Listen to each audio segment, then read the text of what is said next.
In a random room, a boy wakes up to the alarm on his phone.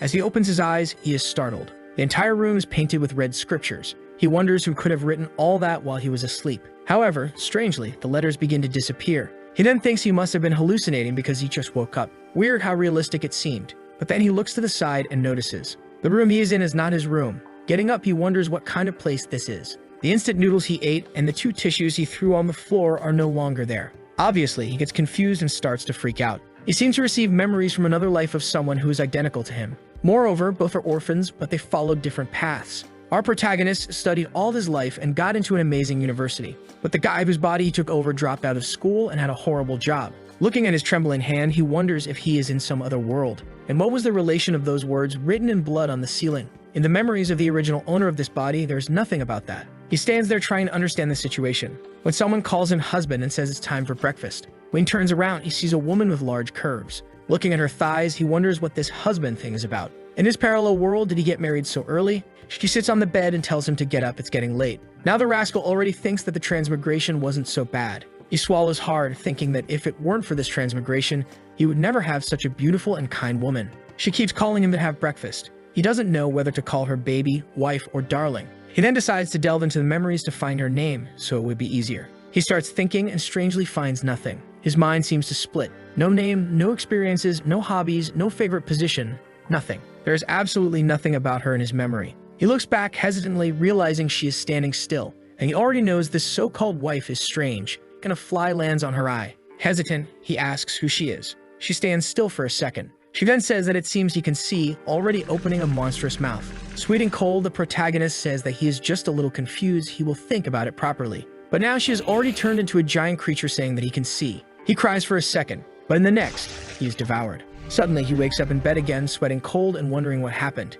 He looks up, certain that everything was a dream, only to see the words in blood once again there. He can't read them, the things disappear, and he thinks there might have been some kind of clue there. Staring at his own hand, he thinks he will have to pretend to be blind. But putting his hand on his head, he knows. In the memories of the owner of this body, he wasn't blind, so it makes no sense. He's a guy who always lived alone and never saw or heard anything out of the ordinary. That means he can't let this woman know that he can see her. For now, he will have to pretend she doesn't exist. A hand comes through the door and calls him, saying he just woke up and it's time for breakfast. Seductively, she approaches while he thinks he will have to ignore and see how the former owner lived. She places the Dragon Balls in play and asks if he is awake. Sweet and cold, he knows he can't move and can't see, or else he will die. But suddenly she turns her neck and approaches him, while he insists to himself that he can't show any reaction. But she keeps getting closer and suddenly her tongue comes out of her mouth. As it touches his face, he shows a reaction, and then she knows he can see. His face begins to be consumed by a curse, and suddenly he explodes. In the next second, he opens his eyes and gets up startled again.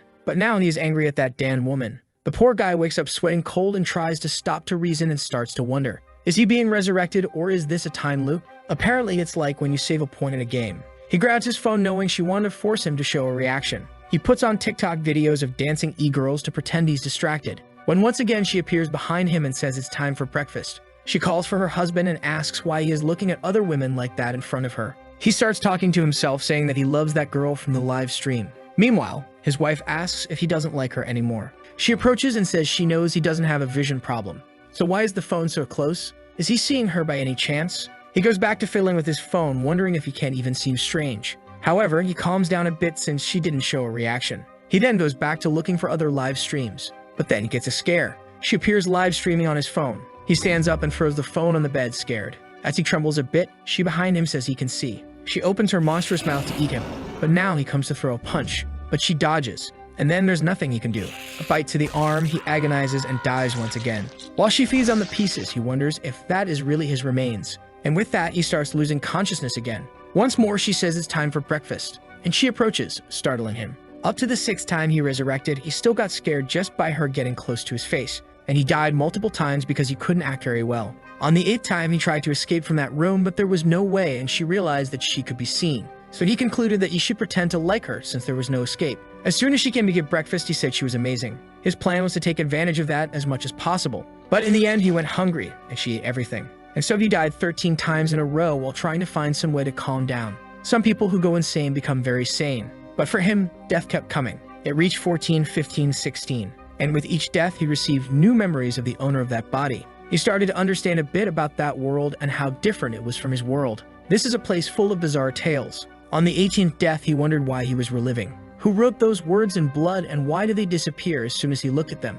Once again, he opens his eyes, wondering who is responsible for all this. He doesn't know who it is, but he knows his wife is one of them. She is a monster, and he began to repeat to himself that she should die because he deserved to live. Once again, she came through the door, calling him husband and saying it was time for breakfast. He got up knowing that every time she comes to do this, but never forces physical contact. Standing in the door, she asked if he wanted to start the day by eating some hot, moist meat. He got extremely close, but he walked right through as expected. She can only do something where she is sure he can see. He went to prepare some food while she, desperate at his side, said she already made breakfast and was ready for him. The poor guy sighed, thinking that the more beautiful, the better the lie. She's saying it's ready, but clearly there's nothing prepared. He made a snack, knowing that only by leaving that room would he find something about his wife. When he went to bite the snack, she had transformed into the floor, asking if he was seeing anything. He went to the door to open it, knowing he needed to get out of there, and she was visible on the doorknob, asking where he was going and why he wouldn't stay home with her. But he just opened the door and left the room, saying to himself that no one kills him 18 times and gets away with it. Now he wants revenge. As soon as he finds a way to eliminate her, he will come back here. But as soon as he opens the apartment door, he gets a scare looking at the sky. The world is red and filled with deformed creatures. In front of him, only the silhouettes of people. He gets scared by that and starts laughing like a psychopath, saying that this world is really interesting. But he feels something strange and vomits on the sidewalk. Suddenly, someone appears, asking if the uncle is okay. He looks startled, and it's just a little girl wanting to know if he's sick. He tells her he's fine and she can call him Big Brother. Patting her head, he thinks she's so cute that he would love to have a daughter. But she becomes deformed instantly, saying he can see. His heart stops, and he looks up. The girl turned into a giant demon with a blade. Our protagonist is at a loss for words and then starts laughing loudly, saying that this world is very, very interesting. He likes it and tells her that he really likes this appearance, because that way, when he kills her, he won't feel any guilt. He will end all the weirdos in this place without any remorse. But this time, he was torn to pieces. Once again, he wakes up in bed with the balloon wife asking if her husband is okay. The sun is already rising. The poor guy thinks that having breakfast 20 times in one day is really tiring. Sometime later, he is sitting on a park bench. Once again, the little girl comes and asks where her mother is, can he take her home? While he is thinking about the madness and all the kinds of strangeness in this place. One type is the completely strange and irrational ones. They are aggressive but can't affect anything, like air. The other type is the creatures that are identical to humans. They do nothing but try to get close to you. But as soon as they get a reaction, they make their move. Exactly like that wife. He knows that no normal person in that world can perceive their existence, but even so, they cling to them. Why do they want that? He thinks that maybe these creatures want to integrate into human life. Sometime later, he is holding his phone and received a payment of 3 cents. To survive in this world, at least he will need a bit of money to discover the things he needs. In the work group, a guy named Wu Dai is calling for him. The name of our protagonist is Yizui Fangxiu. He works selling apartments for a company and knows he hasn't received the commission for one he sold recently. So he sends a message saying he is going to settle that, and he speeds up on his bike. When he gets there, strangely, there's a hospital instead of the company's building. The place looks more like an abandoned building. He stands sweating cold at the door, wondering if this is the sales place. He reaches the door and his phone rings. He says he is coming up and asks if everyone is in the office. The people say yes, that the owner's son tried calling him several times, but he didn't answer. The protagonist says that's fine, then he will come up. Our boy realizes that this place is definitely affected by reality, but the people on the call didn't seem to be doing badly. He finds it strange, but also interesting. Walking down the corridor, he suddenly bumps into something. He feels he touched something soft and wonders what it was. He calmly reaches with his hand, wanting to know if that is the limit he can go. But what he touches are 2 magical spheres of clairvoyance that predict a pleasant future. The rascal blushes, and suddenly, he feels something. A slap lands on his face. The girl appears screaming that she will complain about him, and she runs toward the guard while he doesn't understand what is happening. When he looks up, it says Baylor Academy. But as soon as he blinks, the place turns back into the abandoned hospital. He reaches toward a hospital wall, but strangely his hand goes through. He realizes he can't interact with the physical form of it, and thinks that maybe it's like the creatures that need certain conditions. Once again, he passes his hand through the wall, and with that, he goes through it. He feels a bit dizzy and sees an abandoned corridor. Sometime later, he has already looked in several rooms, but they are all empty. But in one of the doors, there is a strong smell of blood. Hesitant, he once again goes to pass through it. He ends up in a room where there seems to be a girl on the floor crying. He keeps looking and she starts to get up, and she looks at him, calling him Big Brother. But now he is resilient and ignores her, passing through the wall. As soon as he comes out on the other side, he faces another creature, but he keeps walking. Even the monster looks confused, and he realizes that there are dozens of strange things there. Every place he enters has a bunch of weird stuff. And the bizarre thing is that some rooms are open in a way that they could escape. Now he's getting good, and doesn't show any reaction. all thanks to the dear wife who killed him 18 times. Suddenly, he sees some papers on the floor that talk about experiment number 128 that underwent a transformation. He crouches to pick them up, wondering if all the transformed are really human. But unfortunately, he can't even turn the page to know what's written since he doesn't belong to that world. Suddenly, something passes through him. He stands up, and it was the hair of a monster on the ceiling. She descends beside his face and asks why he is there. By any chance, is he looking to explore the mysteries of life with her? He ignores her while thinking that maybe the best place to go is the director's office. The mental hospital building is the same one from the memory of the body's owner, which should have been a sales company. And the director's office is where the old staff room used to be. He decides to go upstairs to see if there's anything there. As he walks down the corridor, someone calls for Brother Xu and asks what he's doing there. Suddenly, a chubby guy appears, yelling at him, asking how he dares to come to work if he's already been fired. But Fang Xiu walks down the corridor and pushes the two aside, thinking there's nothing on this floor. The guy with glasses looks confused and the boss is cursing at him, asking why he's going to the second floor and telling the guy with glasses to stop him. But our protagonist is already walking over there and finally finds the director's office. Someone yells for him to stop, but he's already got his hand on the doorknob. The friends behind him are freaking out, saying it's all over. But just by seeing the leg, you already know what's coming. Look at the waistline, look at the little mouth. In fact, the colleague was already being squashed. The people ask who the protagonist is and what he's doing there, and he suddenly grabs her arm.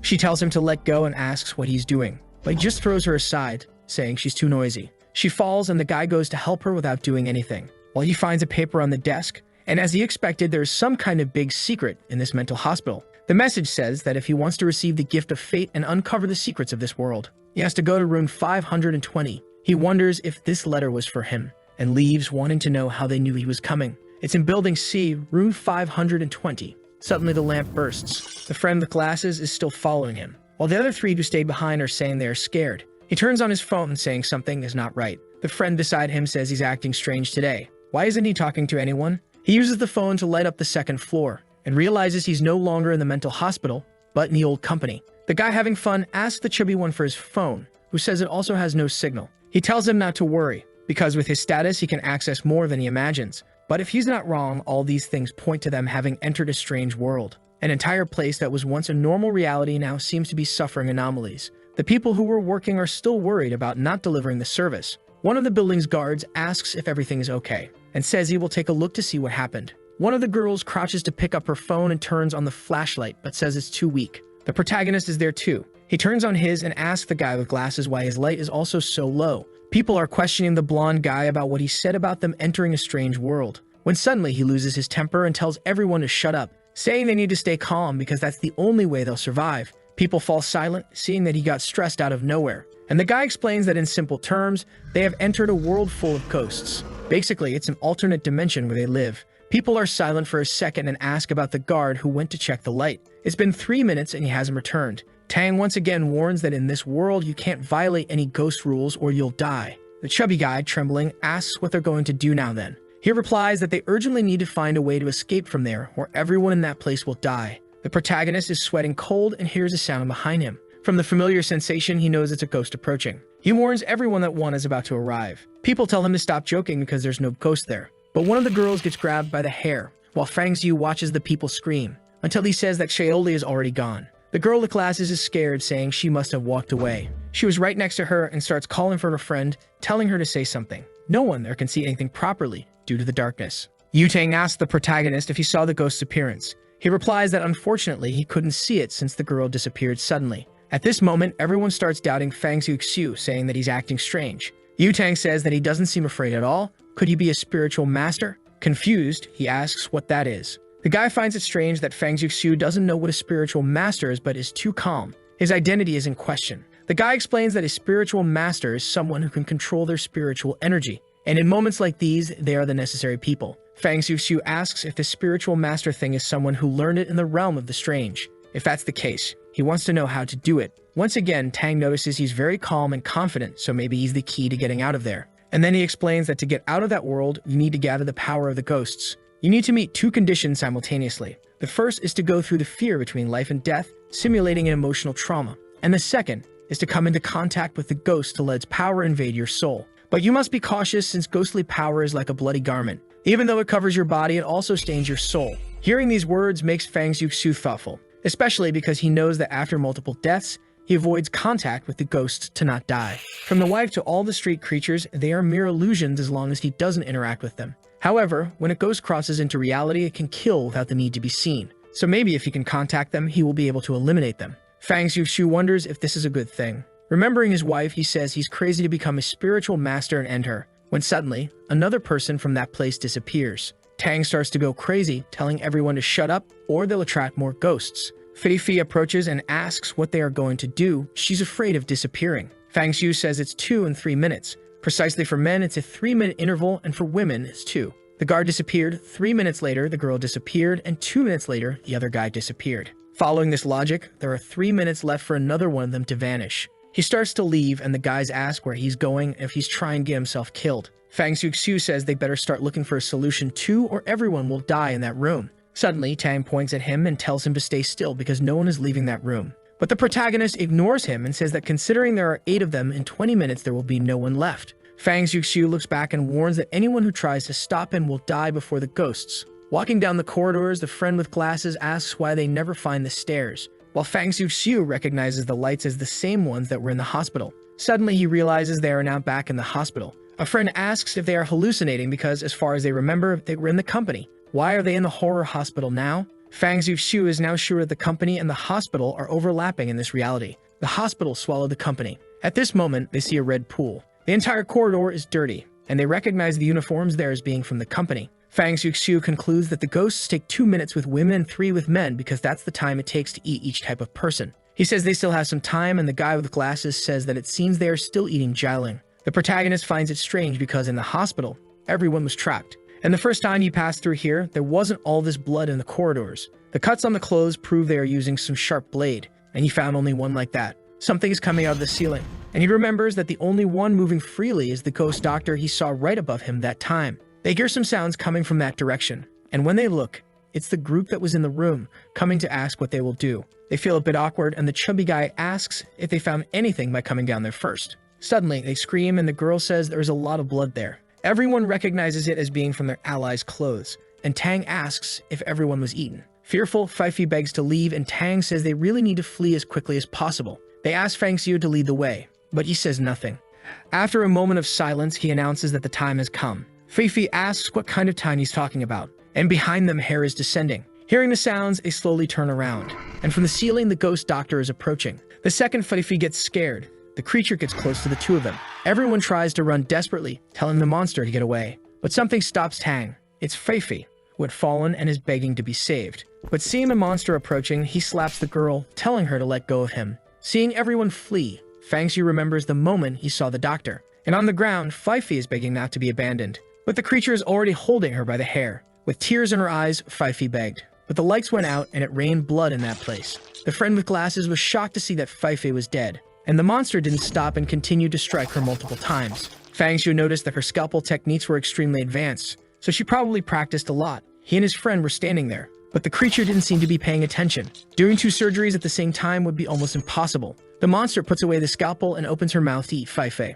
Fang Xiu understands that the instinct to eat humans is just because she turned into a ghost. He starts to approach and his friend asks what he's doing next to the monster. Fearlessly, Fang Xiu punches her in the face, but he is startled. Her skin feels hard as steel. He remembers that all the creatures he encountered are extremely powerful compared to humans. The only way is to become a spiritual master to change this situation. The friend calls for him, saying they need to run away. But Fang Xiu says it's okay because that creature only kills 1 person at a time. That means when she's eating is the safest moment of all. The friend says that soon the monster will finish. But the protagonist says that FLIRTY had an extra round piece of flesh there that will make it take a little longer. The friend, upon hearing that, vomits. While Fang Xiu remembers that he needs to absorb cursed energy from the creatures. And in a dimension like this, near the ghosts is where the most concentrated power it is. A physical touch would be the best way. Seeing the ghost's thighs, he pats them to see if he gets infected. The monster's legs are inverted and Fang Xiu is patting them. The friend tells him to wake up, that it's not the time for this kind of thing. But Fang Xiu just says that if he's scared, he can run away.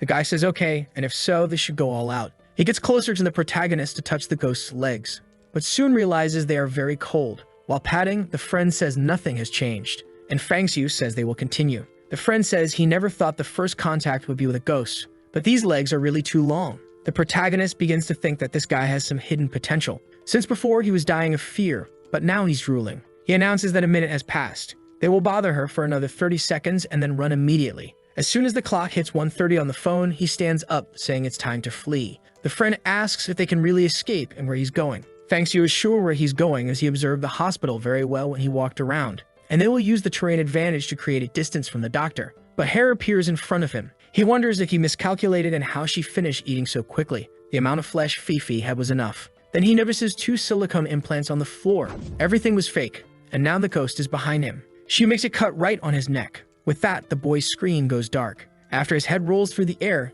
he opens his eyes again. But now he's back at the moment with that monster, right when the friend said it was very cold. Fang Xiu concludes that the time loops are defined by events. Or maybe it's like a game where you have to pass a level and part of it gets saved. The friend is having fun, but he knows that last time he died because of the silicone. So this time, he can't make the same mistake. He quickly grabs the boy and tells him to get up. But drooling, the rascal says it's the first time, they can stay a bit longer. Fang Xiu warns that everything there is silicone, so if they don't run now, they'll both die. The friend is shocked, now understanding why it was so big. With that, the two are already fleeing down the stairs and encounter the people who were also coming down. The desperate crowd starts running faster than them. But Fang Xiu grabs the handrail and throws himself in front of everyone. The chubby guy says he thought it was the ghost and tells him not to scare them like that. The guy with glasses wanted to know why everyone was fleeing so slowly. The guy said they weren't slow since they had already descended 20 floors. But Zhao Hao said that's impossible since he and Fang Xiu only descended 3 to catch up with them. The people tell him to shut up and stop lying. But Tang understands that the ghost is creating false paths. He warns that monsters like this can create illusions in which you get trapped. Fang Xiu becomes thoughtful and observes the discussion. Then he approaches and tells everyone to throw any spare items on the floor to mark the way. With that, they scream and start dropping everything they have in their bags and pockets. Then he tells everyone to go down the stairs quickly. They start running, and after a while, they find everything again. The guys recognize the money and bottles they had thrown, but Fang Xiu was interested in the small shirt. Suddenly, Tang shouts and says that only a spiritualist can see the exit. He tells everyone to activate their power and try to see something. He clasps his hands, saying he doesn't know if that previous experience was enough to unleash the powers, but he hopes it is to escape from there. The people are confused, not knowing how they're going to do that. They start trying like the guy did while Fang Xiu observes the stairs. He remembers that the exits from these corridors were on the right side, so it must be something similar. Seeing this, Tang asks what he's going to do again. He says he doesn't care about praying and is more interested in finding clues to escape from there. Hao was impressed that Fang Xiu was still very calm, while Tang thought he didn't hesitate even for a second when the monster appeared. The strange thing is that now they fled down the stairs and found the two again. Not to mention that both spent at least a minute with the monster in the corridor, so what happened? For some reason, the psycho concludes that they should be taking advantage of the ghost. It makes a lot of sense, but obviously he thinks that's not possible, thank God. Fang Xiu was touching a wall and Hao asked what he was doing. He was counting between 10, 12, 15 and said to stop. He said he found it. The friend was impressed that there was actually a door, and Tang appeared, asking if they really found it, and came running. The problem was how to open it. He imagined where the lock should be and moved his hand in the void that opened the door, from which an energy came out. Fang Xiu was about to be the first to enter, but Tang bumped into him and ran out, saying they were finally saved. Everyone passed by him, desperately trying to escape. Hao asked why he was letting everyone go ahead and how he was so calm. Fang Xiu knew very well that facing that creature, there was no reason to try to be fast. When a chubby, big-nosed guy appeared, telling the two to run or they'd be used as shields to die. Fang Xiu's plan was obviously to see who would get caught. That way the ghost would stop and he could increase his spiritual power. The people continued in front, fleeing desperately, until suddenly they had to choose between 2 directions. This created a divergence in the team since everyone wanted other people to go ahead to test the paths. And Tang once again asked Fang Xiu what they should do. If he found that iron door, he must know the way out of there. Fang Xiu wasn't very keen on helping since everyone kept pushing and expecting him to die. The group kept shouting, telling him to speak up quickly because the ghost was approaching. Fang Xiu just said he didn't care about that, thinking that for him, everyone there was just a tool. At that moment, the ghost doctor was invincible, and what he had to do was buy time. As he goes down the right path, he thinks that to get out of there, he will have to sacrifice lives. As soon as the group sees him take that path, they start running, and a hand can be heard coming from behind. The chubby guy is the last one, and Fang Xiu knows very well that she has arrived. Soon on the ceiling, she is preparing to attack him. As she sees everyone fleeing, she approaches the last one. As the hair draws closer, the chubby guy panics, saying he can't die. Seeing a guy in front, he thinks he didn't give permission for him to run faster. So he grabs him by the collar and throws him back. The blonde falls to the ground, calling out to the chubby guy, but something has already slashed his neck, and the walls are painted with blood. Seeing how the guy did that, Fang Xiu thinks he is no different from a ghost who lost his sanity. But now he needs to increase his spirituality. The group asks what he is going to do, and there he is once again, facing the ghost. The sick friend approaches, saying he can't have all the fun without inviting him, saying that smooth cold skin like that is like ice jade. Fang Xiu thinks the guy suddenly turned into a poet. Seeing how crazy he is, maybe he will also awaken spiritual power and together they can escape. Sometime later they are fleeing again and Fang Xiu asks if he's not afraid of dying. Hao says that waiting for death is worse than being killed directly. Besides, he trusts him because he's there. At that moment, they arrive at the cafeteria.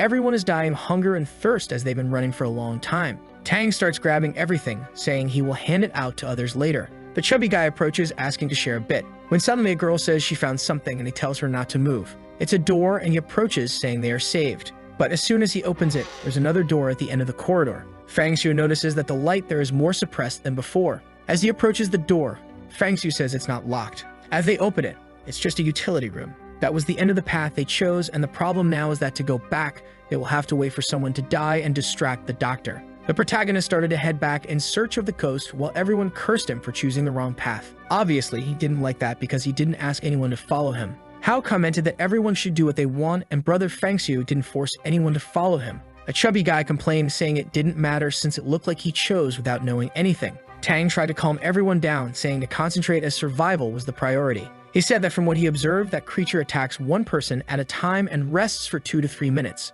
The choice now is to pick someone to serve as a distraction and create an opportunity for everyone to escape.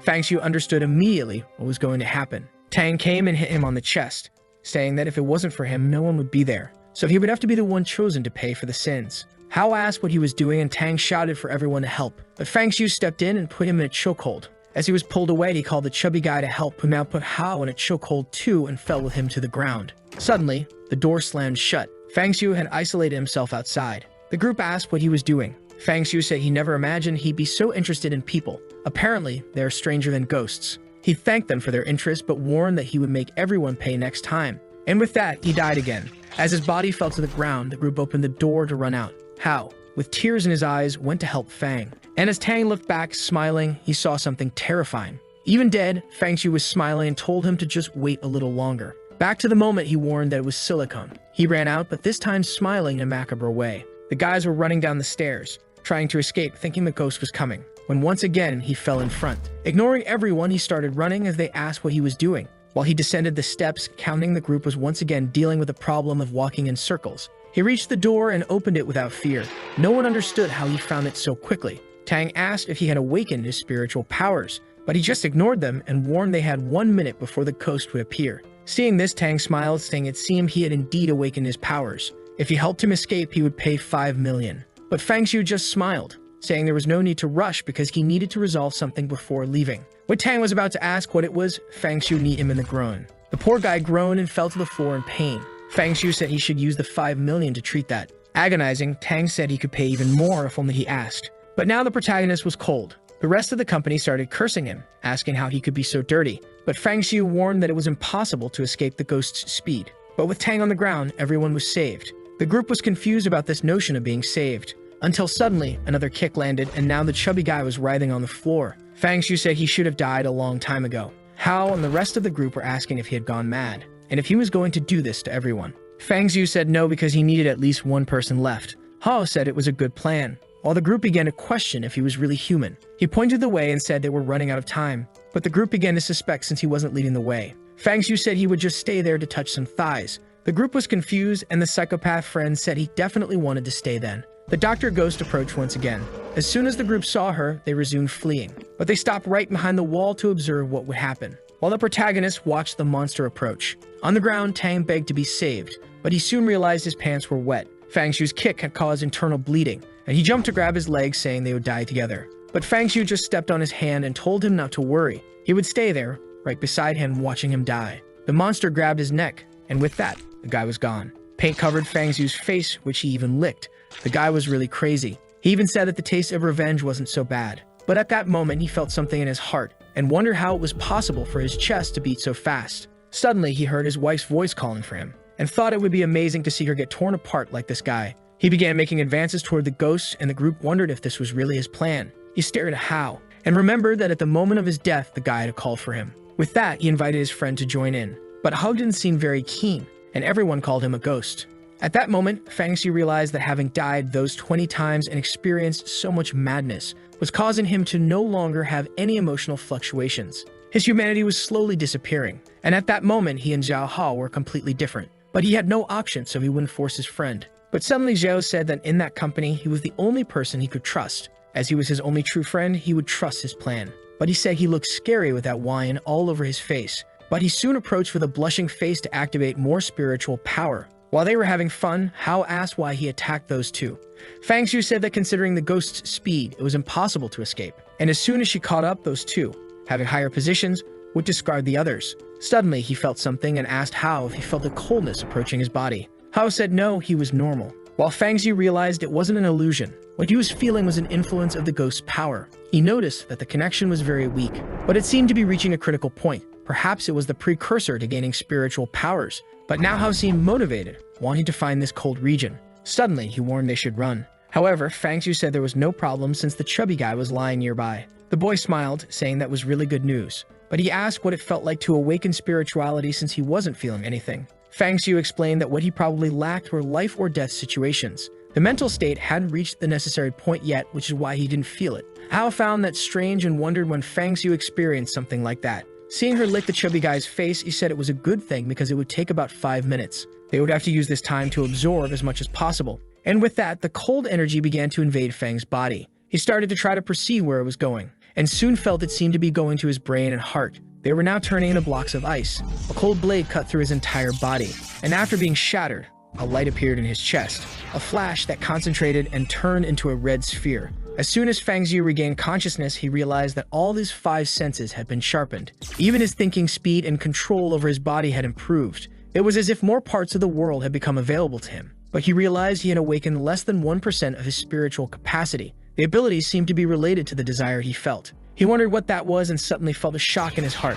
He agonized and wondered if his ability was to cause pain. The sequence of deaths made his greatest desire to return that sensation. Whether it was negative emotions, mind distortions, or pain, he could make enemies experience all of it. Out of nowhere, he smiled and started laughing, saying that now he was incredible with this ability. Seeing him go crazy, Hao asked if that had worked, while Fang Xiu concluded that he had received the best possible ability for him. Remembering his dear wife, he stood in a trance while Hao called for him, saying that 2 minutes had passed. But Fang Xiu just told him to step aside as he was going to test his power. Immediately, Hao stepped back, saying it seemed to have worked, and that was very good. He then approached the ghost doctor. Concentrating the power in his hand, he knew that it carried everything he had experienced in those days. He knew that the more times he died, the more pain he would accumulate, and the stronger he would become. As long as he continued being revived, he could infinitely strengthen himself. He punched the ghost in the face, saying he wanted her to experience this masterpiece. The punch hit her squarely, but the power seemed to dissipate. She was thrown back and dropped the scalpel while crying on the floor. But Fang Xiu immediately realized that his punch was mediocre,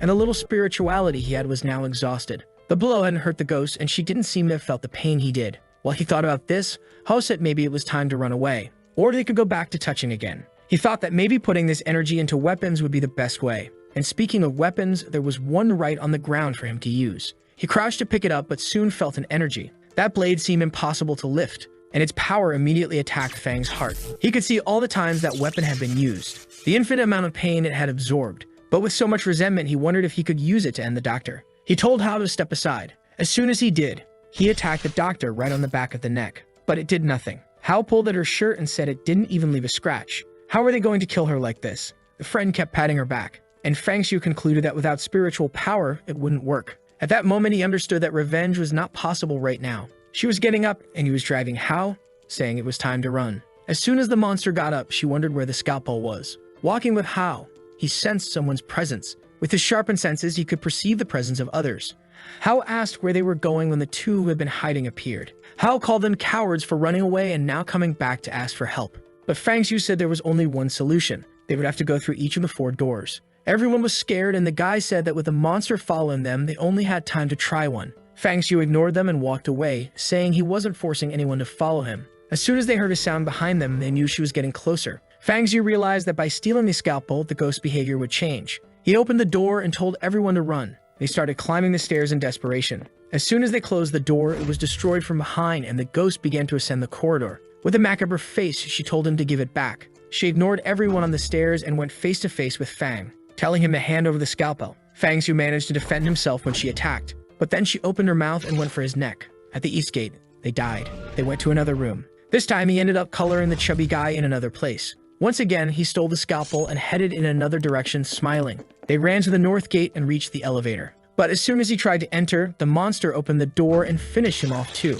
Then he tried the south gate, but once again, he was caught by the malicious and flexible ghost. Really cruel since he died. He tried the last door. He didn't want to accept that by stealing the scalpel, he would always die. Even though she was extremely fast, he still had the revive to change the trajectory each time. In a way, it was as if he could foresee the future. He knew there was a safe passage to the left, but something came at his neck and once again, he died. It had already been the 9th time, and now he was sure he could do it. He guided everyone in that same direction. The ghost appeared behind everyone and approached him. She was once again heading straight for Fang. At that moment, Ho turned and told him to be careful. Right when she was about to land a blow on his face, he managed to sidestep, making her miss, and stood face to face with the doctor. She was confused about how he dodged, and Hao found it impossible that he had done that. Smiling like a madman, Fang Shu fled. Once again, she tried to hit him, and he managed to duck. After numerous deaths, he had learned her attack patterns. Moreover, the pain was strengthening his body and increasing his spiritual power. Hao was impressed with his ability to predict movements. The ghost didn't like this at all. She prepared to jump and bite him, but he was confident that he now knew her trajectory entirely. As she came at him once again, he rolled to the side and dodged again. The ghost was already going crazy, telling him to die already. The group couldn't believe he was escaping her. While Hao was thinking this was the power of a spiritual master, running towards the door, he once again saw the exit, confident that now they would escape. But strangely, the ghost stopped in front of him. He was confused and she told him not to go while trembling. Fang Shu found it strange because she seemed scared. With that, she fled, delivering a precise attack on poor Hao. The poor guy staggered back, wondering what that cold thing was. He ran to Fang Shu and asked what had happened. He said everything was normal and according to logic, that was the path to survival. But he realized that even the doctor fled when she saw that place. That meant it might not be the exit, but rather something so terrifying that even she was scared. He knew it was the mouth of an abyss. The group kept asking why he didn't run. He sat down, saying it was good to rest for a while. After thinking a bit, he had an idea and told everyone to get up. Once again, they walked through those hospital corridors, and he slowly approached the metal door,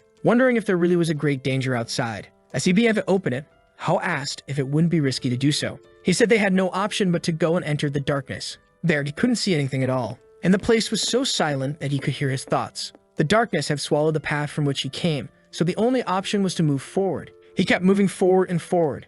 It seemed that the very sense of time had been consumed. It was as if the path had no end. After walking for what felt like an eternity, he opened his eyes and found himself in front of the academy's entrance, making him wonder if he had really escaped. Everyone ran past, and Hao celebrated that they had finally escaped. The guy wanted to get out of there as quickly as possible, and Hao called out to Fang, telling him to run too. But Fang Shu knew something was strange. When he looked back, he remembered. The only visible thing was the school, and the hospital had disappeared. Hao said he just wanted to go home and rest because the day had been exhausting. That's when Fang noticed something. He started running around saying it had vanished. There were no ghosts in the city. He couldn't accept that he escaped without any reason. He could accept the hospital disappearing, but not the disappearance of all the ghosts. How would he be able to get revenge on his dear wife? He found himself in front of a car saying that she had to die at his hands. That's why he needed to go home. But the driver braked, and now he was in the passenger seat, murmuring to himself that she couldn't just disappear like that. He didn't want his wife to vanish that way. As soon as the taxi stopped, he ran home desperately.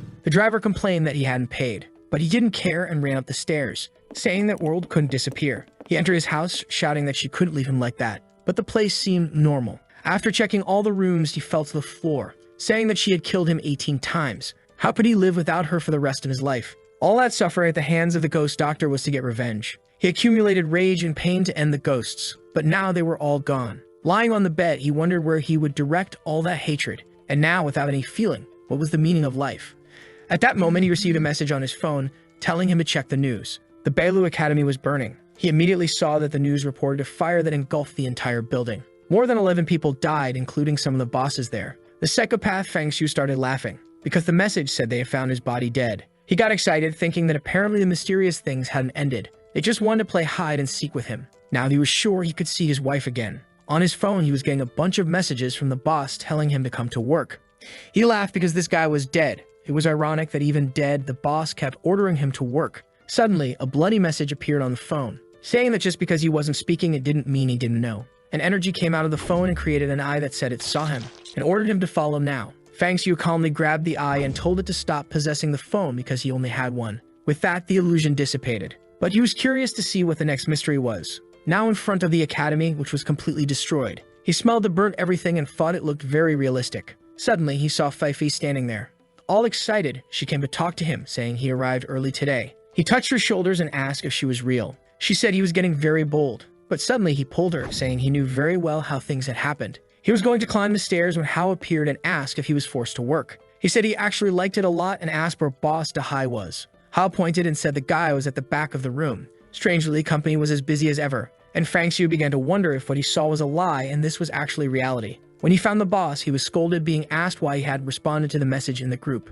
Fang Xiu ignored this and asked when he would receive his commissions. Dahai said he had the nerve to arrive late and talk about commissions, while Fang Xiu complained, saying that even dead, Dahai was disgusting. The boss pointed his finger at him, asking what he was talking about dying, and told him to speak properly because he was very much alive. But suddenly, Fang Xiu finished him off with the ghost doctor's weapon. The boss groaned and fell to the ground. Fang Xiu smiled, saying that apparently now he wasn't alive anymore. Everyone at work stands up and stares at him. Fang Xiu walks over to Hao, pats his shoulder, and asks what happened. Suddenly, Hao's body inflates and transforms. Fang Xiu realizes that everyone's bodies are cursed and starts finishing them off. When he's done, he asks whoever did this if they had enough fun, but he realizes it's all a dream. On the ground, the people are writhing, begging for a like in this video to help. And you remember the last chapter ended when Fang Xiu returned to the company. After he finished everyone off, a sort of illusion broke, and the employees were all lying on the ground unconscious. Looking down a dark path, he wondered if it was a dream or perhaps the power of the entity against him. Suddenly, a flaming eyeball carrying a bunch of skulls asked how he could see through dreams. Fang Xiu said it's ridiculous how it knows so much about dreams but nothing about silicone. That was way too soft. The confused creature asked why he didn't seem scared. Fang Xiu just responded that it seems the creature depends on fear to kill him. And in that case, he apologizes, saying all it did was ignite his will to stay alive and break this illusion. He walks up to a door while the eye watches him, and with that, it distances itself, saying it will remember the human who fears nothing. Fang Xiu begins to wonder if it was this eye that was terrifying the doctor. Observing the number of illusions around him, he knows he is still in the dream and is being manipulated. If that is the case, he will have to start over and apologizes to Zhao Hao. With that, Fang Xiu resets the day once again. Now knowing that the creature's power in this place is to manipulate dreams, all he has to do is not sleep. They manage to escape once again, but Fang Xiu noticed that everything was too normal. Knowing that this would only happen in dreams, he ends himself again. With this, he knows he is trapped in someone else's dream and believes he will have to help Zhao Hao conquer his own fears. He explains to everyone that the safe passage is actually a lie and what happens there is that you are dominated by a false dream. He goes to Zhao Hao and warns him that he cannot fall for this illusion. As long as he survives his fears, he can get out alive. And the secret to always confirming if you are in a dream is to pet FLIRTY, because the sensation is different. Zhao Hao says he doesn't know how it should feel since he doesn't know the real sensation. Unfortunately, after multiple attempts, people were still getting trapped in the dreams. He knew all of this was fabricated by the bizarre creature, the problem being that everyone had different illusions. The biggest issue is that only the person can break the dream they are trapped in. He tells Zhao Hao to wake up, but the boy is mumbling. He slaps him in the face repeatedly. He kicks him in the groin, but even in agony, the boy doesn't wake up. Fang Xiu is confused because nothing is working. He grabs the scalpel, saying he will have to resolve it this way. Without mercy for his friend, he cuts his thigh. Zhao Hao agonizes, begging him to stop, but then faints to the side. Our protagonist has no idea how he will save this guy. He realizes he will have to restart everything once again. However, if that doesn't work, he might have to give up. When they wake up, Zhao Hao comments that he was dreaming of a very friendly ghost. She was very soft, but just when he was about to embrace her, he unfortunately woke up. Fang Xiu ignores him, and the guide next to him talks about the safe exit. Suddenly, Zhao Hao excitedly shouts that when he gets out, he will find a woman to flirt with. Seeing how determined Zhao Hao seems about getting a woman, Fang Xiu decides to use this emotion. Since conquering the fear isn't working, he will have to use another emotion. He then tells Zhao Hao to turn on the phone and leave the volume at maximum, which confuses the boy. But our protagonist says they will use his favorite movie. We see a girl in a classroom and she says that the private lessons from the beautiful teacher are about to begin. Zhao Hao is already all bruised and the teacher explains that he's getting many questions wrong, so he will have to be punished. Zhao Hao knows this is his favorite movie and tells Fang Xiu that they can watch it when they leave. However, our boy looks at him saying that it is the only way to save the boy's life. Embarrassed, Zhao Hao says it's okay, takes the cell phone and plays the video. A small mouth blows a kiss, and the teacher appears saying that he will have to be spanked a little. Fang Xiu tells him to pay attention to the story and let things flow naturally as in the movie. Zhao Hao, all blushing, says he understood very well. Meanwhile, the couple behind them wonders if they should also participate in that. The teacher starts beating the boy and everyone is watching it. As they watch together, hearts are floating all around. Zhao Hao's head is already exploding as he imagines answering everything the teacher asks. Seeing that the boy's emotions are running high, Fang Xiu says it's time to go. He warns his friend that if something scary happens, he should try to find the difference between reality and the dream. Strangely, Fang Xiu feels a bit bored, thinking that after living this day so many times, he even misses going home to his wife. A while later, the couple died and they did not survive the illusions they had to face. Fang Xiu only wants to know if Zhao Hao is okay. Next to him, Zhao Hao is saying that he just wants to try a little. The boy is shaking his head with his tongue out. Fang Xiu thinks it's crazy that his friend survived because of the teacher. Then he notices something strange. The boy seems to be emanating some sort of spiritual aura. He understands that his friend is about to awaken his powers. A while later, Zhao Hao is lying on the ground drooling. He suddenly wakes up and stands up saying to Fifi not to run. Then he realizes he is in the wrong place and asks Fang Xiu if that is the exit and if he succeeded. Fang Xiu just watches and approaches. Strangely, Zhao Hao tells him to come closer so that he can give him a little squeeze. Our boy tells him to wake up to life and says it's incredible that his friend overcame the illusion using that kind of thing.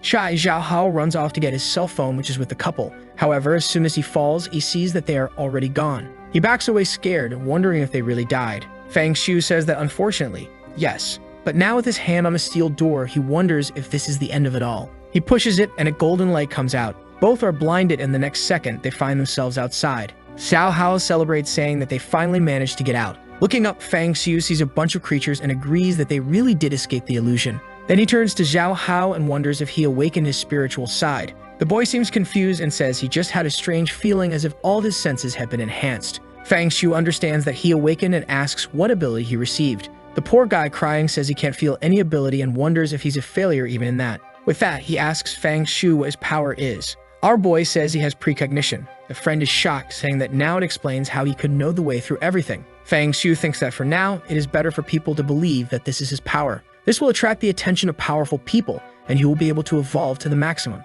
Once he gets stronger, he will be able to take revenge on everyone and especially on his bad wife. The question that remains in his mind is whether the hospital illusion exists inside that office. Why can't he see it anymore? He can't understand if there is some relation between reality and the strange world. What he knows is that fortunately, everything he encountered this time was a creature that could only fabricate dreams. If it had been something that corrupted his mind, perhaps he would be trapped forever. Because if he or Zhao Hao had to face something with absolute power, even dying 10,000 times, it would be impossible to break the illusion. The only thing he finds strange is that Zhao Hao doesn't seem to be seeing any of the scary things. He comments about this, and his friend looks up, asking what he is talking about. A bird passes by and Fang Xiu says he must have seen it wrong. However, right behind his friend, a creature is about to hug him. Fang Xiu wonders if he is actually the only one who can see this type of monster. What he wanted was to find someone else who could also come to understand this better. Zhao Hao is disappointed that his friend has precognition, but he doesn't even know what he can do. With that, he tells Fang Xiu that it's better if they leave soon.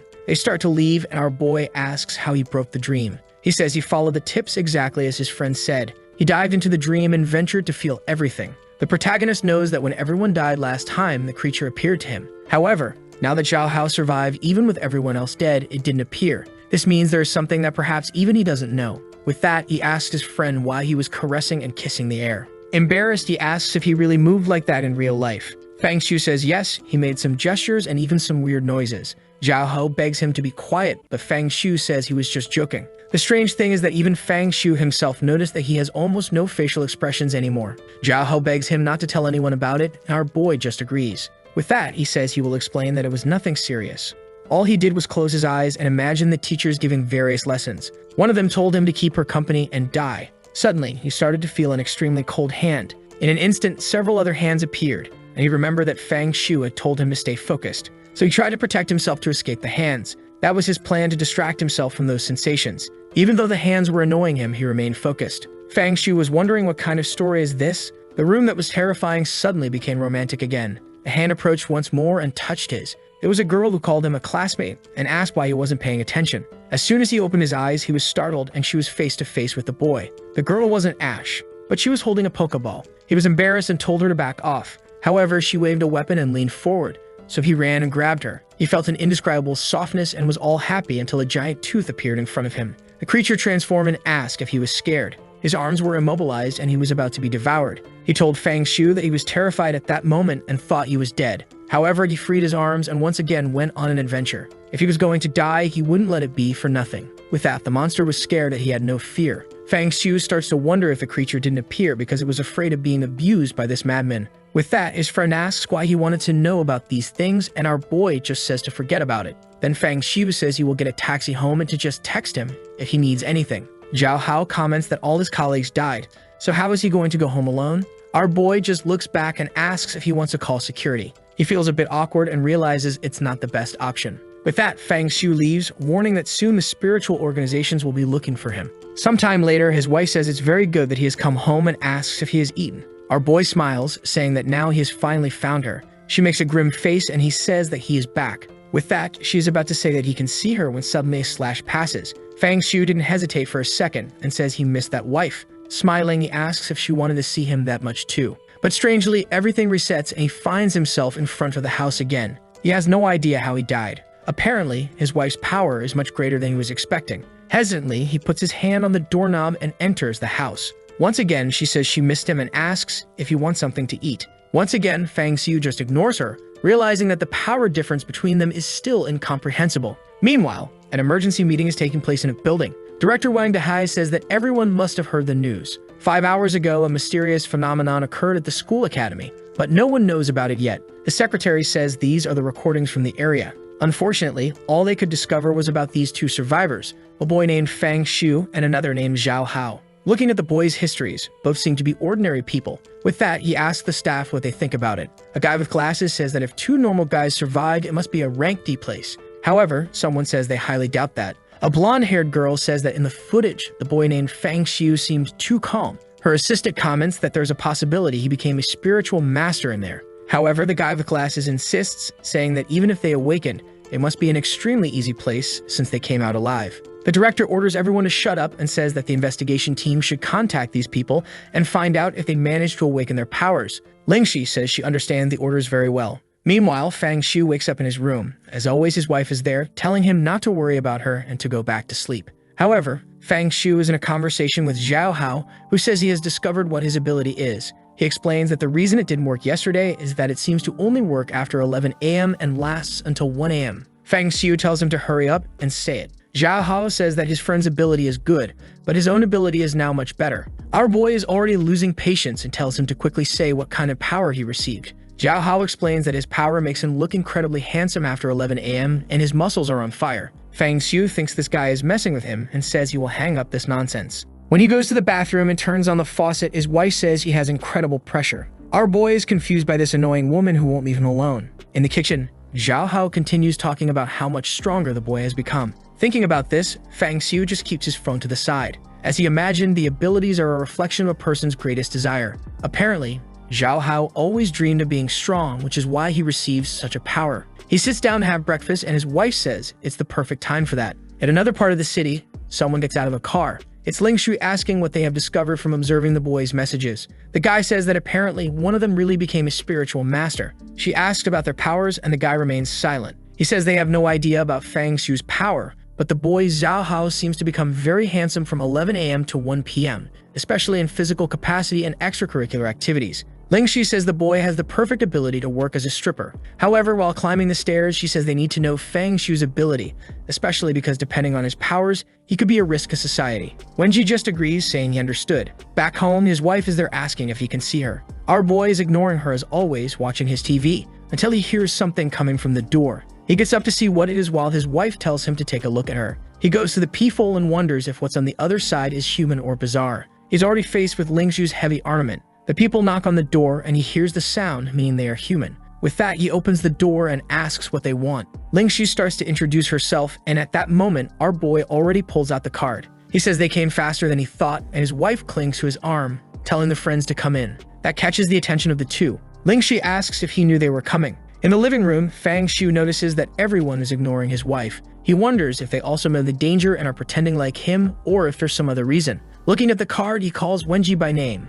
The guy introduces himself and says he's an investigator, and the girl next to him is Shen Sui, and he's her assistant. Fang Xiu looks at her, and she stares back, asking how they already knew about the investigation office. Our boy simply responds that in a world as paranormal as this, it was obvious there would be some association maintaining order. Lingxi responds that it's extraordinary he remains so calm with so many bizarre events. She then explains that they are a department dealing with the mysterious and peculiar. They are there first to find out what happened at the academy and second to see if he has the potential to join the team. Our boy shows no reaction. While the wife is in his face, Lingxi says that there are freelancers who also work for them. However, those who are directly related to the office receive much more resources to strengthen themselves. The wife keeps insisting, saying it's good he's not looking at that blonde, and asks if he still loves her. Fang Shu is just observing his wife's face, thinking how wonderful it would be if she had a desperate expression.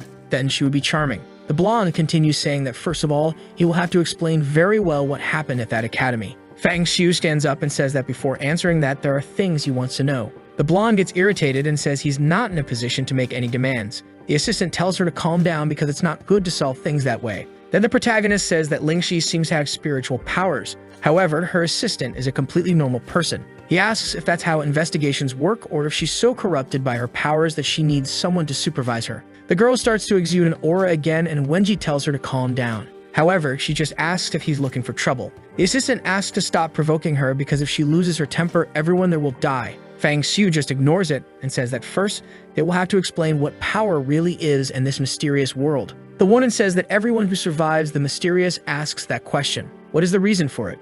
Where does it come from? And what is its purpose? Currently, the only thing the office knows is that they are all corrupted entities and sources of human pollution. Each creature has its own way of existing. Some are made of flesh and blood, while others are purely spiritual. They follow no pattern and appear out of nowhere. Furthermore, they all seem to hate humanity and have a tendency to consume people. Or rather, they feed on the spirit that exists in humans. The assistant explains that this is what they know so far. Fang Shu asks how the levels of the masters are categorized. The guy says he's impressed that he knows even about that and explains that the current level is measured by how much they can use of their essence. While the guy writes about it, the wife licks her lips, saying there seems to be a lot of good things to eat. He then explains that the rankings are made by the percentage of spiritual power that a person possesses, and for every 20% increase, you rise in rank.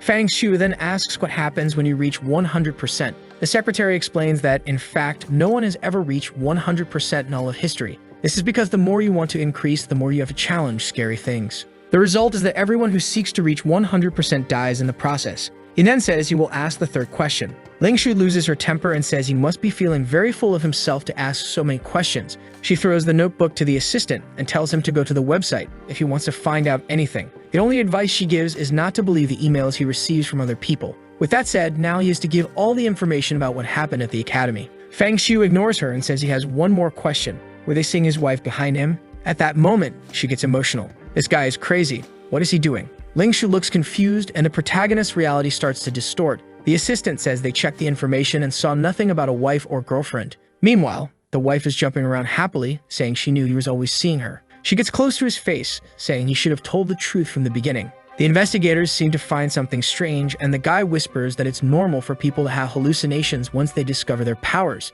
He imagines that Fang Shu's mental state is worse than they thought. She gets irritated and asks if he is once again trying to mess with them. Our protagonist is sure that she is not pretending. He then looks to the side and calls for his dear wife, saying that now he can clearly see how wonderful she is. Fang Shu says that he apparently doesn't want to cooperate but feels something strange. Something starts to distort and the wife says that finally he is seeing her. She turns her head back and calls for the humans. Lingxi and the assistant then wonder what that is. The creature starts to grow and opens a macabre smile, saying it has been a long time since she tasted a spiritual master. The assistant is shocked and Fang Shu asks what kind of power that is. Our boy says it's a little surprise for them. His wife is more mysterious than he imagined and apparently he is trapped in a puzzle. He asks if they can see her now, realizing that the fact he noticed her existence brought her into reality. If even his spiritual master couldn't see her, it means he must be the only one who can see all creatures. Lingxi stretches out her hand and creates a purple energy, throwing it at the monster, telling it to die. Fang Shu is impressed with the woman's spiritual power.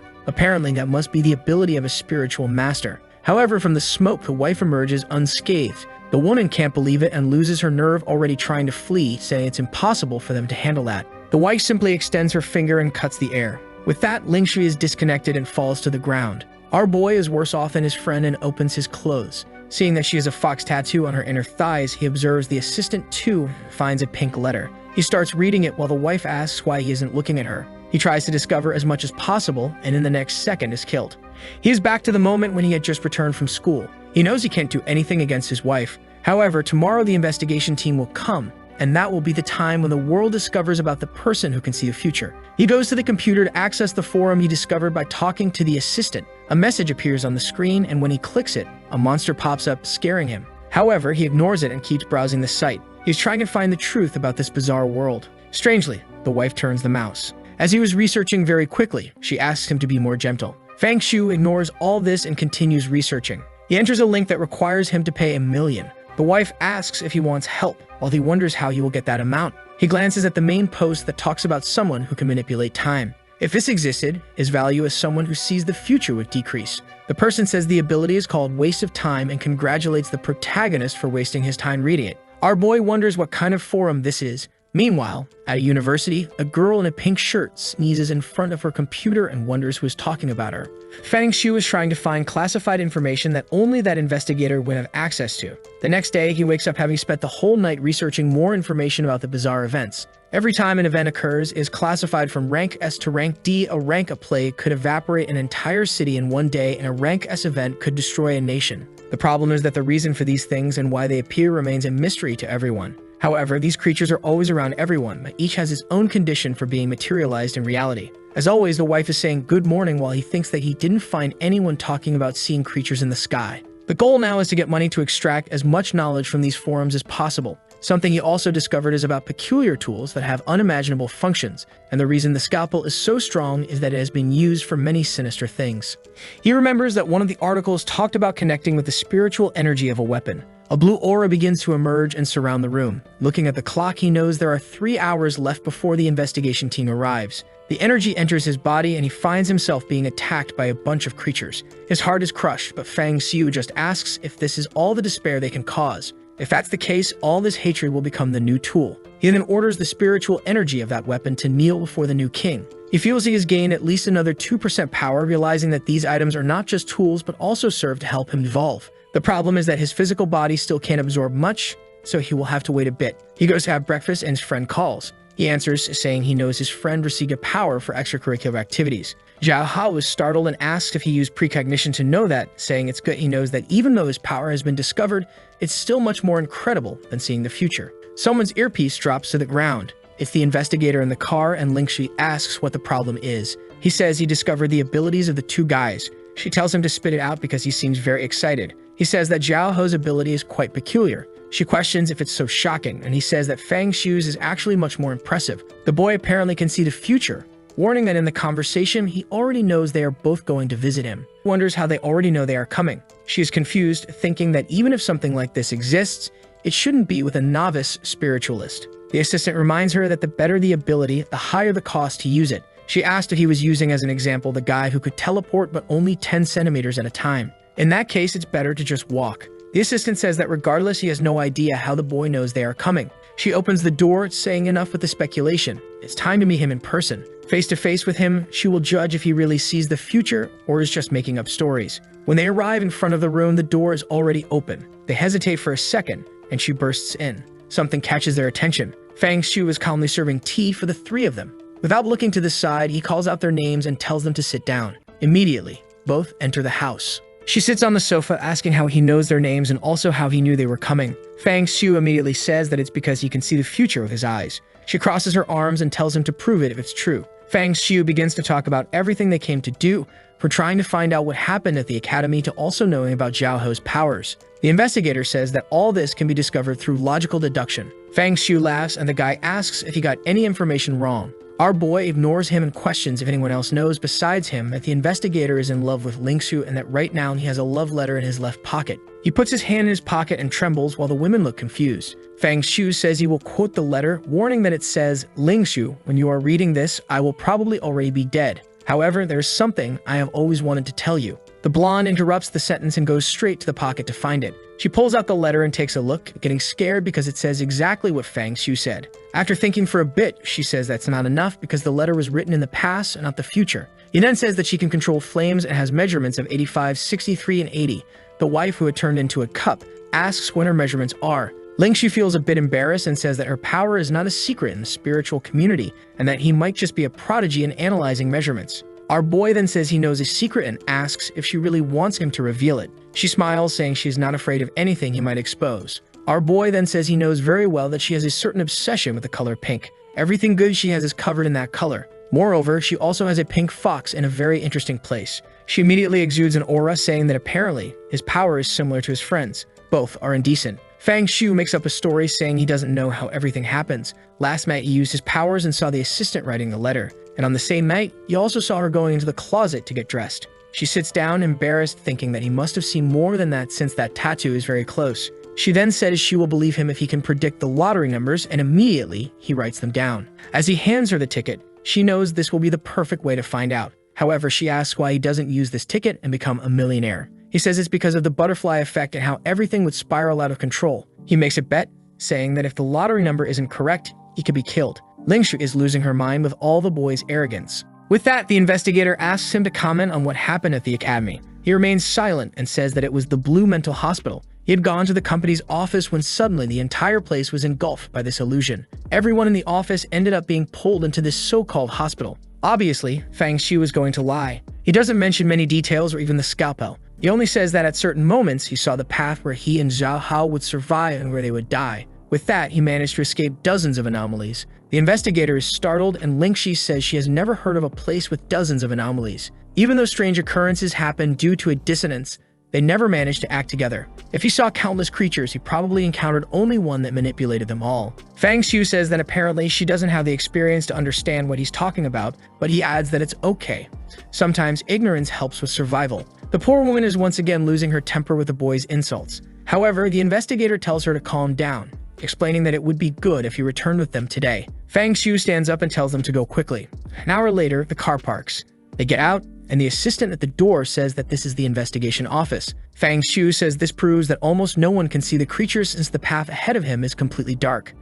At least in this place, he can discover how to leave a like on this video. Do you all remember how the last chapter ended just as Fang Xiu was staring into the darkness? Since he was the only one who could see that darkness, he was probably the only one who would see the monsters. Now he was anxious for this investigation office not to disappoint him. The trio then climbed the stairs and entered a room. He thought the building above the entrance was probably just a distraction since the real base was in the lower floors. A man walked by on his phone asking who it was, saying he wasn't interested in buying or renting houses or anything like that. At that moment, someone called Fang while the man walked away. There they saw an ordinary office like any other. A man stretched and accidentally bumped into a girl. This led to an argument, with her asking where he thought he was touching and him insisting it was an accident. Ignoring all of this, they went into a room where Fang Xiu sat down and said this place really felt lively. Lingxu just told him to stay put and asked Wenji to come with her because they needed to talk to the director. With that, the two closed the door, leaving him alone. He closed his eyes and a strange aura approached his body. Thanks to the supernatural powers and energy he had absorbed from that scalpel,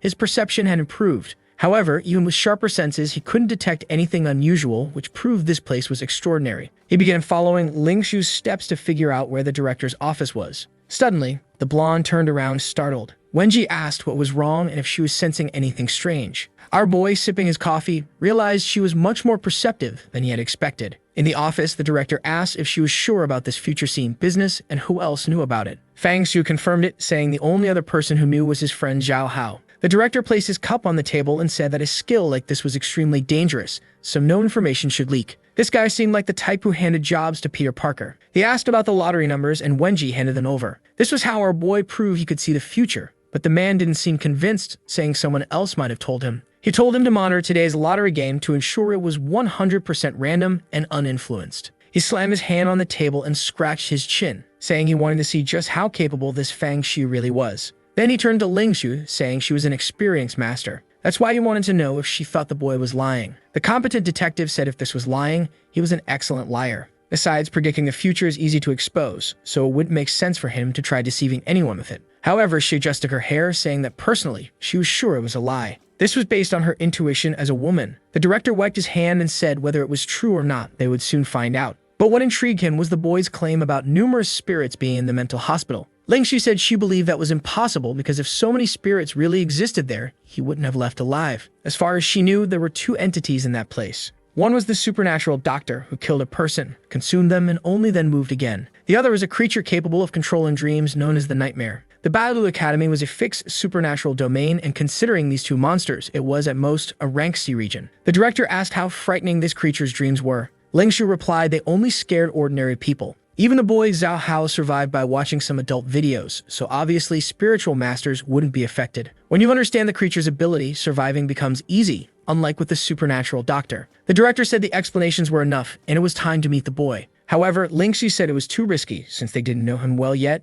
and the boy might go out of control. She was about to suggest calling the captain and the commissioner, but he informed her they weren't available. Apparently, both had gone to hunt down the leader of a supernatural group. We then saw a man climbing stairs when another ran up behind him. These were the two men from the investigation team. Commissioner Bai Qi, the one with black hair, and Captain Yang Ming, obviously the other one. They were racing to see who would reach first. Ling Xu said fine, but first she would conduct a mental contamination test on him to avoid any risks. The scene shifted to another room with a device on the table. She explained it was a lie detector based on spiritual fluctuations. If his heart and words didn't align, it would show a reaction. He placed his hand on the device and told her to go ahead with her questions. She asked him to imagine a supernatural creature massacring the entire city. You have to choose between fighting the creature and escaping alone or saving as many people as possible who could escape with him. He should answer honestly. He said he would choose the first option and fight the supernatural entity. The test showed he wasn't lying, and she wondered if he was really the type to risk himself for others. Obviously, our boy said that because if he dies the first time, he'll try again and again. One day, he'll find the weakness and the creature will die. Then she asked him to imagine a future where he received an invitation from a highly intelligent supernatural creature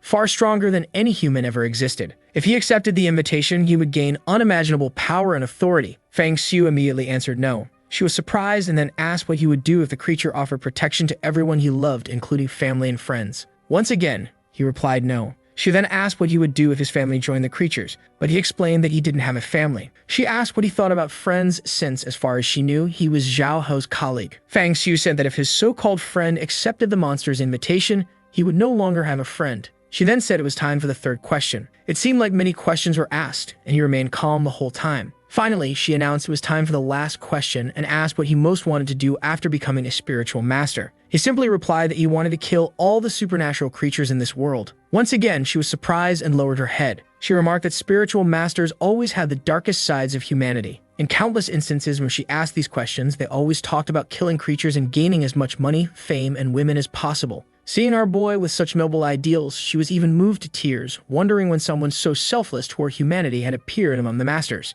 If the system had malfunctioned, he was a kind of angel among them all. Even though he seemed arrogant and indifferent, deep down he genuinely cared about humans. While she checked to see if the device was broken, he was only thinking about the day he would avenge the woman 100-fold. He wanted to kill all supernatural creatures, but he knew that one wouldn't go down so easily. The scene then changed to a door opening as she led him to Director Wan. She handed over the document stating that the boy had passed the test. The man introduced himself as Wang Dehai, the current director of the investigation group. He was about to ask the boy to sit, but Fang Xiu had already seated himself before being told. Fang Xiu gave a casual greeting which annoyed Ling Xu due to his lack of manners. Ignoring this, he decided to look at the test results and was immediately impressed. The answers were perfect and he turned to her, asking if they were really true. She just nodded, making it clear. He commented that based on the boy's answers, he was perfect for this profession. Even if he didn't have the ability to see the future, he would still want him in the investigation group. He held up his hand, telling him there was no rush as they waited for the lottery results. Meanwhile, Fang Xiu thought he was only there to use this identity as someone who could see the future to gather resources for his goal. Dehai then asked about the limitations of his future-seeing ability, such as cooldown time or usage limits. Fang Xiu explained that in the supernatural world, he could walk between the future and the past. He could witness the lives and deaths of countless people and experience infinite possibilities.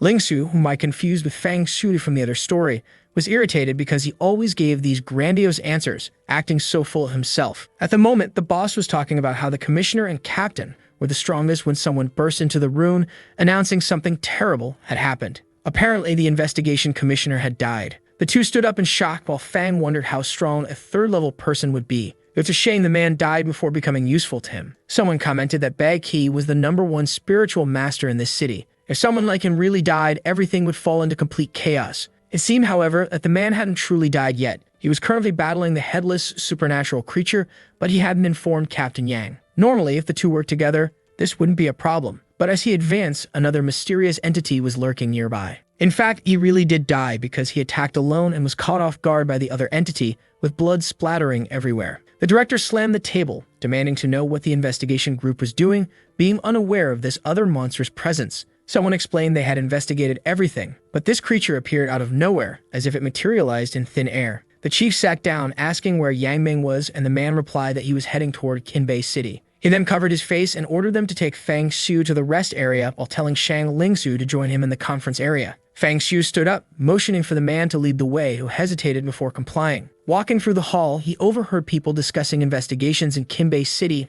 and something urgent. They mentioned 3,000 spiritual coins and even spiritual incense. He had heard of the incense being produced there, but had never seen it in person. Spiritual coins were a type of metal that could conduct spiritual energy and were used to forge weapons. Meanwhile, spiritual incense could suppress mental corruption. These were prestigious resources that allowed spiritual masters to control their mental states. Goodness, how many times have I said spirit and spiritual? Sitting in the room, Fang Shu wondered how a master like that had died so easily. Not to mention he was attacked by only 2 creatures. He then recalls that the ghost doctor's skin was as tough as steel and normal weapons couldn't penetrate it. Watching the others argue, he thinks about how, in contrast, human skin is incredibly easy to cut. Even with spiritual powers, they were always at a disadvantage against those supernatural creatures. He then stands up and tells the man not to panic. As the man turns around to respond, he takes a blow to the back of his neck. Fang says that the ones at risk in this place are the spiritual masters, not him. Shortly after, the boy is already wearing a suit and looking very stylish. He remarks that it's time to use this chaos to gather some information. In the office, everyone is wondering how someone as strong as Bai Qi could have died. Fang walks through and hears others mention that Bai Qi seemed dissatisfied with the captain selection. Someone else responds that it was inevitable since the current captain, Yang, has a very powerful luck ability. A girl adds that Bai was considered invincible, while Fang notes that having luck as an ability is quite unique and interesting. The blue-haired girl says that on the day of the competition for the captain's position,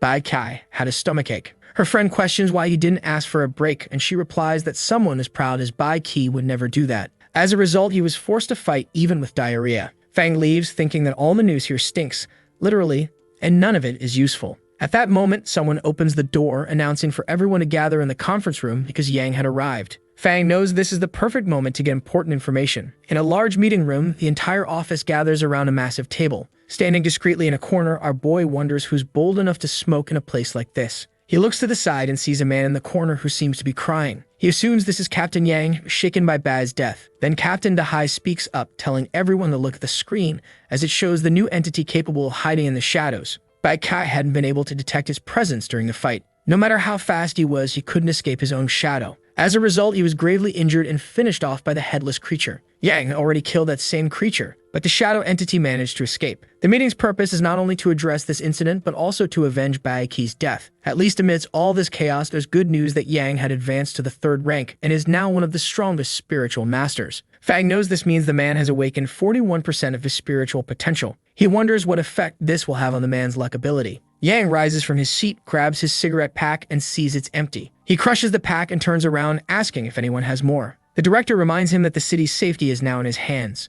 Yang simply puts his hands in his pockets and says if that's the case, he'll go buy a pack himself. The director holds back his anger but slams the table, telling him to stay put and asking if he doesn't want to avenge Bai Qi. Yang pauses for a moment and asks why he would seek revenge. Would revenge bring him back to life? The director covers his face and tells him not to leave, handing him another pack of cigarettes. Yang sits back down, saying he should have given it to him earlier and noting that this brand is pretty good. Meanwhile, Fang observes, noticing how calm and rational the man appears, except for the fact that he smoked about 30 cigarettes in 10 minutes. Then someone opens the door and calls for the director. The man goes to complain until the other explains that the person he was supposed to watch over hit him on the head and stole his uniform. The director informs everyone that the culprit is a boy named Fang Shu and places an alert on him. Everyone starts running while our boy is disappointed that the man ran off so quickly. Suddenly, someone calls out to him. It's Ling Shu, who says the bastard is right there. Immediately, everyone points their weapons at the boy. One of them even tells Captain Yang to stay back. The director asks if Fang doesn't realize it's a crime to attack someone from their organization and demands to know what he's planning. Fang completely ignores him. He crouches in front of Yang and asks if he'd like to bring Bai Qi back to life. Yang gets serious and warns him not to joke about it, or he'll end up dead. Our boy feels the pressure of the spiritual energy, but is used to far worse. He then tells Yang to answer already, does he want to save Bai Qi or not? Meanwhile, everyone in the room keeps pointing their weapons at him. Yang tells him to stop talking nonsense and orders the others to arrest him immediately. But Yang suddenly tells everyone to stop. Perhaps he's losing his mind, but he feels like what the boy is saying is true. He asks if Fang can really bring Bai Qi back to life. Fang Shu asks when Bai Qi died and how far away he was from him at the time. Yang explains that he followed a lead in the mountain region but was too late to return to the city. If he had been nearby at the time, perhaps Bai Qi wouldn't have died. Fang says he understands and then asks for Bai Qi's number and a secret. Yang asks why he needs this information if they're planning to bring Bai Qi back to life. Our boy reveals that he can't bring the dead back to life. Yang stares at him, and Fang adds that he has another solution. He can go back to the past and change the future. He realizes that since he's going back in time, no one will know what he revealed, so the secret remains a secret. In the room, everyone whispers that this sounds even more exaggerated than resurrecting the dead and says he must be lying. Yang even says that such an ability would be far too overpowered for a spiritual master. Our boy repeats his dramatic speech. I am from the spiritual realm. I navigate between the future and the past, experiencing countless realities. Lingshu notices that this is his eccentric way of describing his own ability. Our boy then says he will return to the time before Bai Qi's death, call him, and reveal the secret to make him believe. There's no harm in trying since he's not risking anything. Yang ponders and says it really does make sense since he has nothing to lose. He gives Fang the number and says that Bai Qi will be able to receive the call because at the time he was in a place with cell service. Yang says that the secret is something only he and Bai Qi know, something he had planned to keep hidden for the rest of his life. He seems to force himself to reveal the secret. Finally, he admits that during the captain's selection, he gave Bai Qi a laxative to make him have a stomachache. Since he has the ability of luck, no one suspected anything, and everyone thought it was just a coincidence. The room falls silent, and no one can believe he played so dirty. Even the chief says he didn't expect someone so honest to stoop this low. Yang says it was all Bai Qi's fault and blames the rivalry between them. He stands up and says to forget about it since the man is already dead. Fang, however, simply says the secret is enough and tells Yang to wait for the call. Yang looks upset. The chief looks disappointed and Lingsu watches attentively. After a long silence, Fang tells them to continue their meeting. Yang asks the obvious question, if Fang isn't going back to the past now to do what he said he would. But Fang questions when he ever said he would go back at this exact moment. The chief accuses Fang of lying and orders Yang to remove the strange boy from the room. Yang agrees and tells Fang to follow him. The scene shifts to the confinement room. Yang tells Fang that it's the director's orders, but not to stress about it. At this point, Yang believes Fang can say Bai Qi, so he doesn't want to offend him. Fang replies that he understands and asks Yang to explain more about the headless supernatural creature they fought. Yang lights his 100th cigarette and says that Bai Qi's ability was super speed. It was just unfortunate that this creature had the advantage in their fight. Time passes, many cigarettes burn out, and the two talk for a while. Eventually, someone opens the door. It's Lingshu saying that the lottery numbers Fang wrote down were all wrong and telling him to take a look. Yan crushes his cigarette and says Fang will pay for playing with Bai Qi's life. Fang glances at the paper and says now he knows the correct lottery numbers.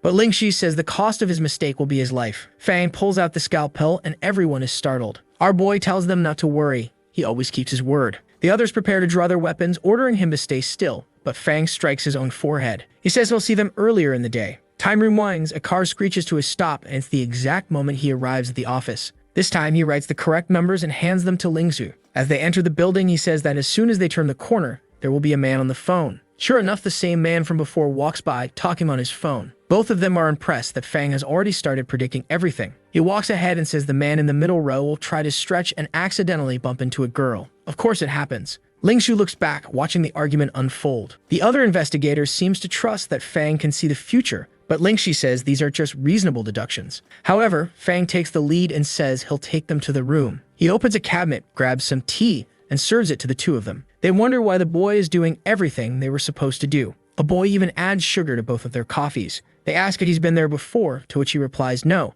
It's just that his eyes see the future. Moreover, Director Wang is free now, so they should let him know. The scene shifts to a car speeding through a forest. It's Wan who receives a call and asks who it is. At that moment, Fang gives him the information that Bai Qi will die in 30 minutes. Yang slams on the brakes and demands an explanation, asking who is speaking. Fang Xiu says he's someone who can see the future and is now working with the association. He says something unexpected will happen in 30 minutes and Bai Qi will be killed by a supernatural entity. Yang tells him to stop joking about people's lives. At this moment, Fang reveals the secret about Yang giving Bai Qi a laxative. Shocked, Yang obviously wants to know how Fang knows this if he never told anyone. Fang ignores him and explains everything that will happen with a headless creature and a shadow entity. He ends the call and Yang realizes it's far too risky not to trust him after this. Yang turns the car around and heads toward Kinbei City. Fang knows that now it's up to Yang to decide everything. Back at the office, Lingsu storms in, kicking the door open, saying it's time for the real truth or lie test. She's sure Fang has been calm so far but won't be able to lie in front of this device. However, Fang grabs it from her, places it on the table, and activates it, telling her to get started already. She sits down and before she can even ask the first question,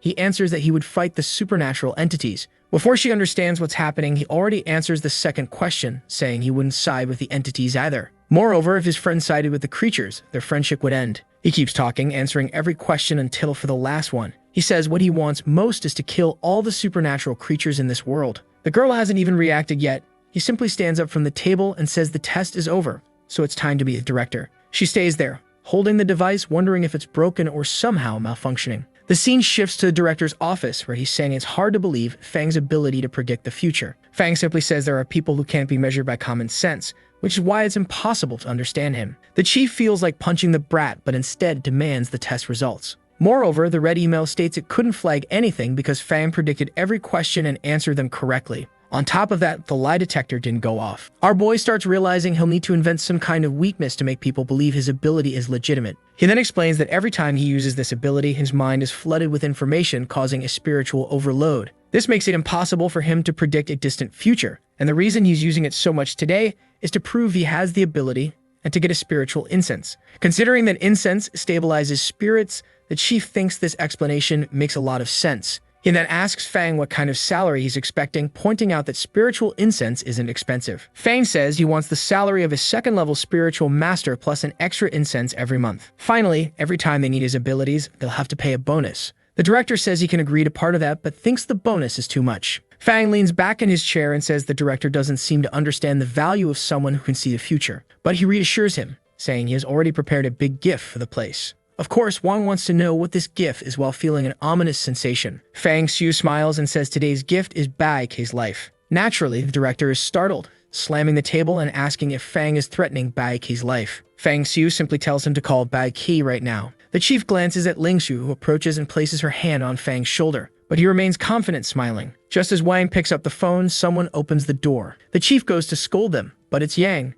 asking if there's a Fang Xiu here. The chief looks confused, asking why Yang is back, where Bai Kai is, and what's going on. Yang says that's irrelevant. Bai Kai is in the hospital right now, and he wants to know where Fang Xiu is. Ling Xiu immediately points to Fang and asks what he did to Captain Bai. Fang feels relieved, realizing that Bai Kei being at the hospital means he's safe. The chief then says Fang Xiu is the boy standing there, claiming he brought a big gift for them. Yang smiles and says it really is an incredible gift. Ling Xiu removes her hand and Yang asks Fang if he's the one who called him. Yang hugs him, saying that if it weren't for that message, he would have lost his friend. The two baffled men in the room have no idea what's going on. Fang looks at the chief and asks if he's satisfied with the gift. He also tells Miss Shin Ling Xiu to stop using her ability on him. Ling Xiu wonders if it's really possible that just one call saved the life of the most important spiritual master in the city. Yang then says that if nothing was manipulated, he recognizes Fang's value and accepts his terms. However, they'll wait for the lottery results, and for now, Fang should be taken to another area. Yang hears this, seems to realize something, leans into Fang's ear and whispers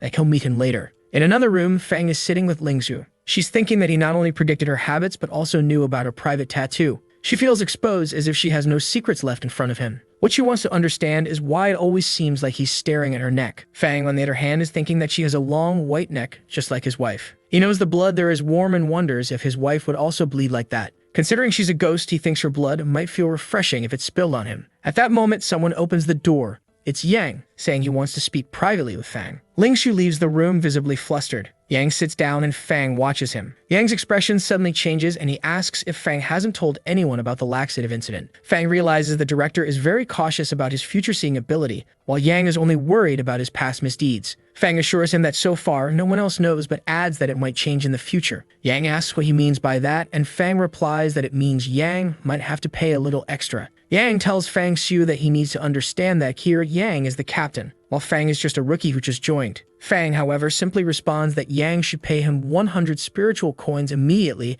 if he doesn't want anyone to know about the incident. Yang starts to protest, but Fang raises the price to 200 coins on the spot. Yang demands to know why Fang is charging him so much, saying he only earns 10 spiritual coins and can't afford it. When Fang pretends to start revealing the secret, Yang quickly agrees to pay. Sometime later, they're all gathered in Wang's office again. Yang is slumped in the corner, begging Ling Xiu to lend him some spiritual coins. Fang realizes he might have gone too hard with his demands. Meanwhile, the lottery results are being announced on TV. As the numbers are revealed, everyone starts to gasp in shock. When the number 05 appears, it confirms that the numbers Fang had written were correct. Yang immediately hugs Fang, declaring them blood brothers and saying he only wants the numbers for the next lottery. The chief tells him to stop and reminds everyone that the boy's ability is meant to protect the city. He then tells Fang that this is a secret that must be kept absolutely confidential. From now on, they'll claim his ability is simply heightened intuition and nothing more. The chief officially invites Fang to join their organization. Of course, Fang accepts. Yang then asks how they'll report Fang's information to their superiors. The chief explains that Fang's name will be added to the global list of talents, but details about his ability will remain an absolute secret. Fang Xiu, now with an S-rank ability and the title of the Prophet, is smiling as he considers all the resources and money coming his way. He muses that soon his wife will have an amazing night. Yang remarks that it could be risky if more people find out of Fang's ability. He questions whether it's right to rank Fang as S-class so quickly, accusing the chief of favoritism. The chief insists that Fang's power is far too valuable to keep in this city. He'll need to transfer the headquarters to maximize his contributions. The chief then mentions that Zhao Hao, Fang's friend who also survived the same supernatural location, should join as well. The plan is to keep someone close to Fang Xiu at headquarters, ensuring he remains indebted to the organization. Ling Xiu, however, points out that Zhao Hao's prowess is primarily in certain intimate talents, which she deems too vulgar for this place. The chief seriously replies that it doesn't matter. He's sure such a skill will eventually prove useful. Fang simply says they can do whatever they want. However, he knows very well they want Zhao Hao as a bargaining chip to use against him. He then asks Yang to explain what happened during the incident with Bai Kai. Yang responds that there's no concrete evidence, but it seemed intentional. He explains that he's fought countless spiritual entities, but this one, despite being cloaked in shadows, felt like an anomaly. Moreover, fought like a human. Had he not managed to kill the headless demon and advance to the 3rd level, he wouldn't have stood a chance. Yang adds that the enemy seemed to be holding back because as soon as he advanced, the creature dissipated. He then pulls out a card he found at the scene. Seeing the Ace of Spades, Fang Xiu asks if it wasn't made of mental steel, and why would a supernatural entity use something like that? Wang Dahai remarks that it suggests a spiritual master is behind this, or at least a very powerful organization. This incident isn't simple, and they'll need to think carefully about it. The scene shifts to Fang's apartment, where his wife greets him, saying she missed him after his day at work. He looks at his new identification and tosses some coins onto the table. She praises him, saying her husband is amazing at earning money. Fang, however, is curious, knowing that each of these spiritual coins could sell for hundreds of millions. It's incredible that Captain Yang managed to get so many at once. This wasn't extortion, it was Yang's way of thanking him for not revealing his secret. Fang tosses a coin into the air, catches it mid-flight, and wonders how to use it for maximum benefit. At first, he considers making armor, but given his abilities, he decides that's not the best option. As for weapons, he already has the scalpel, so there's no urgent need for another. Besides, 200 coins aren't enough to craft a high-level sword. Considering his abilities, he doesn't need a weapon with overwhelming power. It just needs to be long, small, and sharp enough to deal damage to enemies. The scalpel is perfect, except that, as a cursed item, he can't flaunt it openly. Perhaps crafting another scalpel to disguise the existence of the first would be a good idea. With the remaining coins, he plans to purchase information on a supernatural forum. Suddenly, there's a knock at his door. If it were the investigation team, they would have messaged him. If it were Zhao Hao, he would have called. He approaches cautiously, uncertain about which entity might be looking for him. As he looks through the peephole, sweat starts to bead on his forehead. A giant eye stares back at him, and an overwhelming power seems to press down on him. Moments later, he's opening his eyes and shaking his head. The room reeks of rotting flesh. Bloody tools surround him, and he wonders where he is. Looking down, he sees chains. It's then he realizes he's sitting in a chair surrounded by a horde of creatures. In front of him was a grinder, and you could hear the sound of impacts nearby. A man was holding a screwdriver, hitting the wall ahead. Suddenly, the lunatic turned toward him, thanking him for finally waking up. All the creatures in the room turned to face Fang Xiu. He recognized the man from his red eyes. This was the person who stared him down right before he passed out. The strange man then remarked that Fang had woken up too quickly. It seemed the new spiritual master was a genius like him. He really got lucky because torturing geniuses was his favorite thing. Fang Xiu remained calm, analyzing that the man's ability was related to his eyes. He knew this man was a spiritual master, had a bizarre appearance, and referred to himself as a genius. Fang asked if the man was Wang Ziteng's cousin and questioned whether the machine was working properly. For those who don't remember, Wang Ziteng was the man from the earlier mission with the girl at the investigation office. The man was impressed. Fang recognized him and confirmed that yes, he was Wang Ziteng's cousin, Lin Ziyang. Lin Ziyang apologized for the machines being rusty since he hadn't killed anyone in a while. Fang Xiu calmly replied that Wang Ziteng had already mentioned he had a crazy cousin and told him to fix the machine quickly because he didn't like wasting time. Lin Ziyang seemed slightly unnerved but began laughing, saying Fang was truly fascinating. It was just a shame that soon he would die and join his cousin. Fang Xiu simply remarked that the man clearly had a serious problem, all while analyzing that Lin's chaotic and insane behavior matched the descriptions from the forums. Fang then taunted Lin Ziyang, saying the funniest part was how Wang Ziteng clung to his leg while dying. He had stepped on his hand, breaking each bone one by one. The sound of Wang Zi's screams while being killed was delightful. Lin Ziyang clenched his fists, muttering that Fang deserved to die. He promised that Fang would be killed slowly and then turned into food for stray dogs. But Fang Xiu replied that he wasn't afraid, as Lin was just a worthless person going through a spiritual breakdown. It was incredible how useless he was to have been corrupted by so little power. Lin Ziyang began cursing, muttering to himself that this wasn't how it was supposed to go. Fang Xiu had been on the floor, kneeling, crying, and begging for his life. Determined, Lin began fixing the machine, saying he couldn't wait to make Fang suffer. When Fang was reduced to nothing, he wanted to see if he'd still act so confident. Lin searched for the cruelest tool in his arsenal. Fang Xiu taunted him, saying he was so useless he didn't even know what tool to use. Lin turned and shouted for him to shut up, continuing his search. Clearly, he was more unhinged than ever. Finally, Lin selected a tool and declared it perfect for pulling out the teeth of someone who talks too much. He demanded Fang Xiu beg for forgiveness, but Fang only asked how Lin would prefer to die. Would he rather have his bones crushed by a hammer or be punched until nothing was left? Fang suggested Lin decide soon because when the time came, Fang wanted everything to go perfectly. Lin froze, unsure how to respond. Fang asked why he was hesitating and backing away so much. He warned Lin that he had a scalpel perfect for cutting someone into pieces.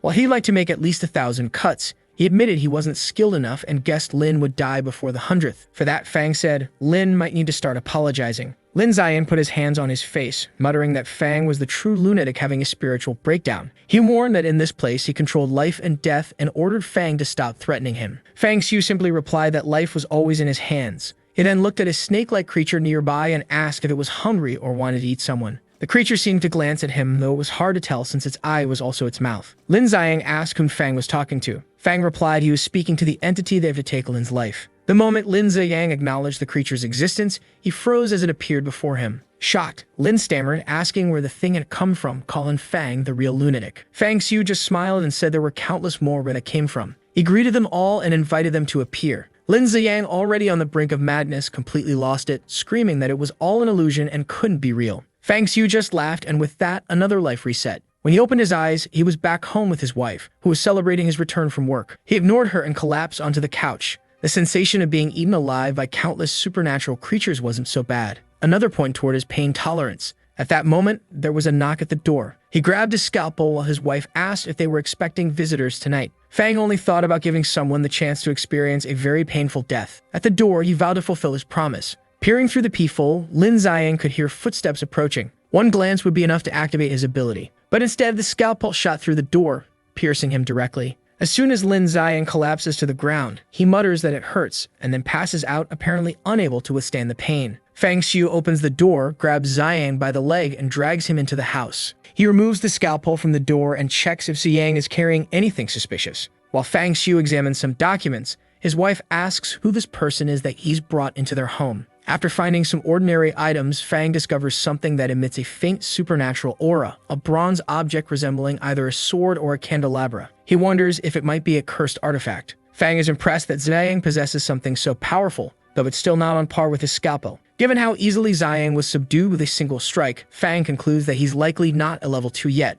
Looking through Ziyang's phone, Fang sees that he's part of an organization called the Light Club. It seems this group of low-level spiritual masters seeks spiritual incense to stay calm. Fang notices a delivery order for a warehouse, suspecting that in a previous timeline when Ziyang went to make the delivery, he was killed. After jotting down the warehouse address, Fang remarks that now the roles are reversed. It's time to show what real cruelty looks like. He hoists Ziyang onto his shoulder and leaves the house. A short while later, Ziyang wakes up, disoriented and unsure of where he is. His eye is bleeding and he questions what happened. That's when he realizes he's in the same warehouse. The problem is that this time he's the one tied up. He hears a familiar mechanical sound, the same one he always makes when torturing others. To his side, Fang Xiu comments that Ziyang took his time waking up but did so at just the right moment. Fang presses a button and the machine starts, now repaired. Ziyang demands to know who Fang is. Fang asks how Ziyang doesn't recognize him when he knocked on Fang's door late at night. Ziyang screams Fang Xiu's name and Fang congratulates him for remembering. Walking closer, Fang says it's time for the 1,000 cuts. He explains that he left Ziyang's eyes intact because he wanted him to see everything that happens. As Fang said before, their lives were always in his hands. Ziyang asks what Fang wants and why he's doing this. He insists they've never met and claims he only went to the apartment to invite Fang to join the Light Club. Fang Xiu dismisses this, saying Ziyang is wrong. This is about avenging his cousin, Wang Ziteng. Ziyang panics, unable to understand how his identity was exposed or how Fang knows about his revenge plan. Ziyang tries to justify his cousin's death, claiming Wang Ziteng wasn't a good person, so it doesn't matter that he's gone. But Fang Xiu coldly replies that it's too late for that. Family must stay together. If one cousin dies, the other must follow. With that, the promise begins and Ziyang is about to meet his end. Terrified, Ziyang screams that it hurts, wondering if his body is being torn apart. In reality, there's only a small cut on his chest. He turns to ask why such a tiny wound hurts so much and what kind of blade Fang is using. But then he starts screaming again as the 1,000 cuts truly begin. Time passes and Ziyang is soon begging for death. Fang Xiu remarks that Ziyang's spiritual energy has finally calmed down. He promises to grant Ziyang the quick death if he answers one question. What is that bronze candelabra and how is it used?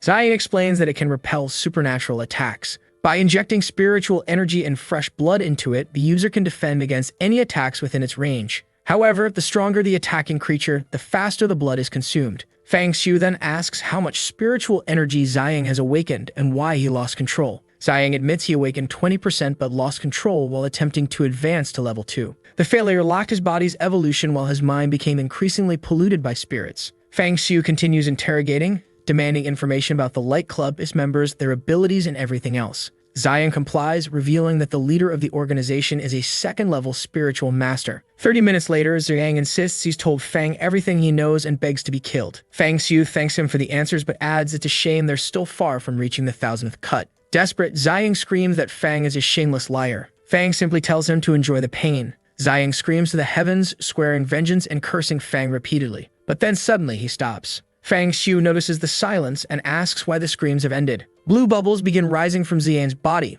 traveling toward his head and into his eye. Spiritual energy surges through his body and Fang wonders if this is a complete loss of control. Ziyang appears to be undergoing a mutation. Unsure of what's happening, Fang decides to disable Ziyang's ability to move. He cuts off his limbs and the stumps fall to the floor. Ziyang flinches in shock, lowering his head. Fang Xiu questions whether he successfully interrupted the mutation or was simply too harsh. That's when he hears a strange sound coming from Ziyang's body. Approaching cautiously, he sees the cursed eye emerging from Ziyang's face. Startled, he watches as the entity moves across Ziyang's head. Dark energy fills the room as the creature rises, looking around. Oddly enough, Fang Xiu smiles, saying, "This is quite interesting." The demon locks eyes with Fang and seems to attempt activating its power. Objects fly toward Fang Xiu. He quickly draws his scalpel and slices them midair. The creature, however, dodges and begins climbing up his arm. Rapidly, it ascends toward his face, heading straight for his eyes. Just before it reaches them, he grabs it, preventing it from taking over. However, due to its proximity to his eye, he becomes partially affected. His grip weakens, and the creature leaps onto his head. In that instant, his vision goes dark. The eye that had been staring at the creature seemed to be consumed, leaving a sinister mark on his face. Fang Xiu desperately tries to pull the creature off by its tail,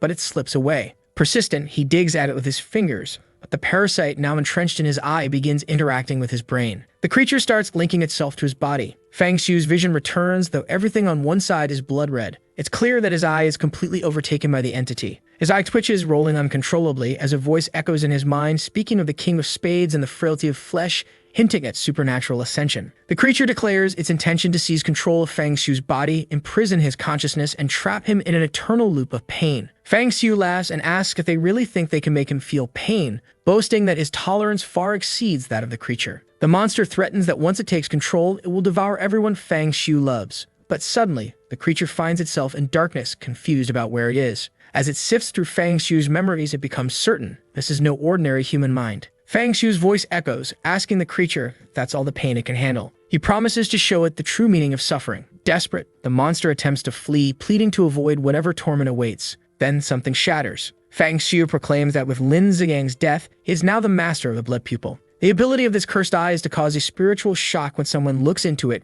creating mental pollution capable of killing unprepared individuals. Additionally, it can induce hallucinations through direct eye contact. Fang Xiu feels a sharp pain in his chest and realizes his spiritual energy has dropped to 5%. Absorbing the blood pupil also absorbed all the energy it possessed. If this is possible, it means he can continue killing supernatural entities and grow stronger over time. The question now is how exactly he consumed the energy. This time was easy since the energy abandoned Lin Ziyang's body and tried to enter Fang's mind. But such opportunities may not arise in the future. Fang Xiu recalls the creature's mention of the suit of spades and wonders if this was part of a larger scheme. The grinder hums and Lin Ziyang takes his final trip. Fang Xiu mutters that he doesn't know exactly who Lin was, but he'll thank him in the next life. He truly fed him to the dogs. Fang considers that the president of the Light Club will likely send someone to retrieve the bronze candelabra. Human relationships are odd. Just because he killed one person, now he'll have to deal with their entire clan. A business card in Lin Ziyang's coat mentions the Black Rose Bar. For now, Fang decides it's time to establish connections before tackling the entire organization. Quick as ever, he's soon at the bar, stepping inside. Scanning the room, he spots several locked characters, including one with green hair and another sipping juice who glares at him. The bartender welcomes him and asks what he'd like to order. Fang Xiu replies that he'd like a black rose with 24 petals.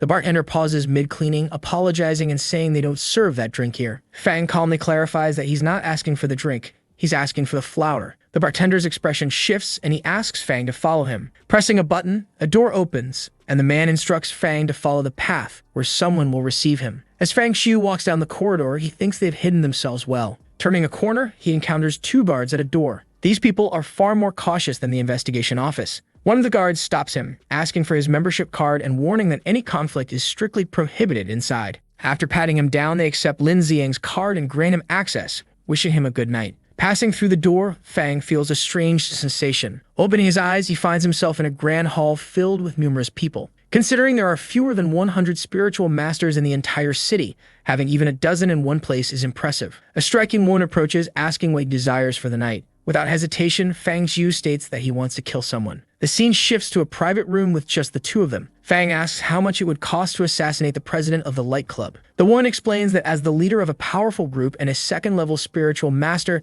significant resources would be required. Fang presses for a price and she reveals that for someone of that level, they don't accept money, only spiritual coins or high-value spiritual materials. She estimates the cost at a minimum of 5,000 coins. Fang begins questioning her about various members of the Light Club. Tan Guanyuan would cost 1,000 spiritual coins, while Lai Zhuwei would only cost 200. Confused, Fang Xiu asked why it was so cheap to kill Lai Zhuwei. The woman said that information on such matters also came at a cost. Fang slammed his hand on the table, demanding she explain immediately. Apparently, in slamming the table, he had inadvertently placed some coins on it. She sighed and said fine. The reason Zhuwei was so cheap to kill was because his abilities were limited to perception and his combat power was low. However, the reason information about him was so expensive was that he was the president's cousin. Fang was astonished by how often cousins seemed to pop up. The woman asked if he was planning to cancel the order or actually proceed. Fang replied that he loved starting with the cousins and asked when the operation would begin and what would happen if they failed. She explained that the operation would begin in a week and he would need to install an app called Already Dead to receive confirmation when the target was killed. Suddenly, messages popped up on her phone. She apologized, saying she was swamped with other tasks. If the assassination failed, Fang could either get half his money back or pay a higher price for a stronger assassin. She handed him a contract, assuring him that everything was guaranteed. When he placed his hand on the paper, he felt the energy of a supernatural artifact. She praised his sharpness, explaining that the artifact ensured they could find someone if they failed to pay the remaining balance. Realizing that signing with a fake name wouldn't make a difference, Fang completed the contract. The woman thanked him for his business and said she looked forward to working with him again. Fang walked out of the establishment, clutching his eye and muttering that everything was on track. 200 spiritual coins were a fair price to eliminate a Light Club member. The next day, Zhao Hao learned that Fang Xiu had joined the investigation office. In the director's office, someone mentioned turbulent temples and collaborations with spiritual masters from other areas. Wang Dahai informed Fang that for now, he would continue training with their team. Zhao Hao commented that it was good news Fang wouldn't be transferred yet. Yang chimed in, saying they were brothers at heart and that Fang should message him if he ever needed anything. The director then turned to Yang, asking about the investigation into the Ace of Spades and Bai Qi's condition. Yang explained that the Ace of Spades organization was part of a massive group known as the Poker Club. He added that Bai Qi was mentally recovering but still couldn't move properly. The director thanked him and instructed both boys to complete their beginner training before officially starting work. Zhao Hao happily agreed. Meanwhile, Fang Xiu was impressed by the scale of the organization. Theoretical training began with a woman teaching proper methods of approach. Zhao Hao, however, had a glazed-over expression, clearly distracted. Later, during practical training, Zhao Hao stood with a fruit on his head, begging for mercy. Fang Xiu, wielding his stick, expertly shattered the fruit. A week passed, and Fang completed his firearms training. Bored by the lack of supernatural entities, he checked his phone to see if the assassination request had been fulfilled. The app notified him that the order was complete, and he opened it for details. The scene shifted to a building in the middle of the city. Around a table, someone mentioned Lin Xiang's name and the bronze candelabra. They also brought up Zhuwei, slamming a glass on the floor in frustration,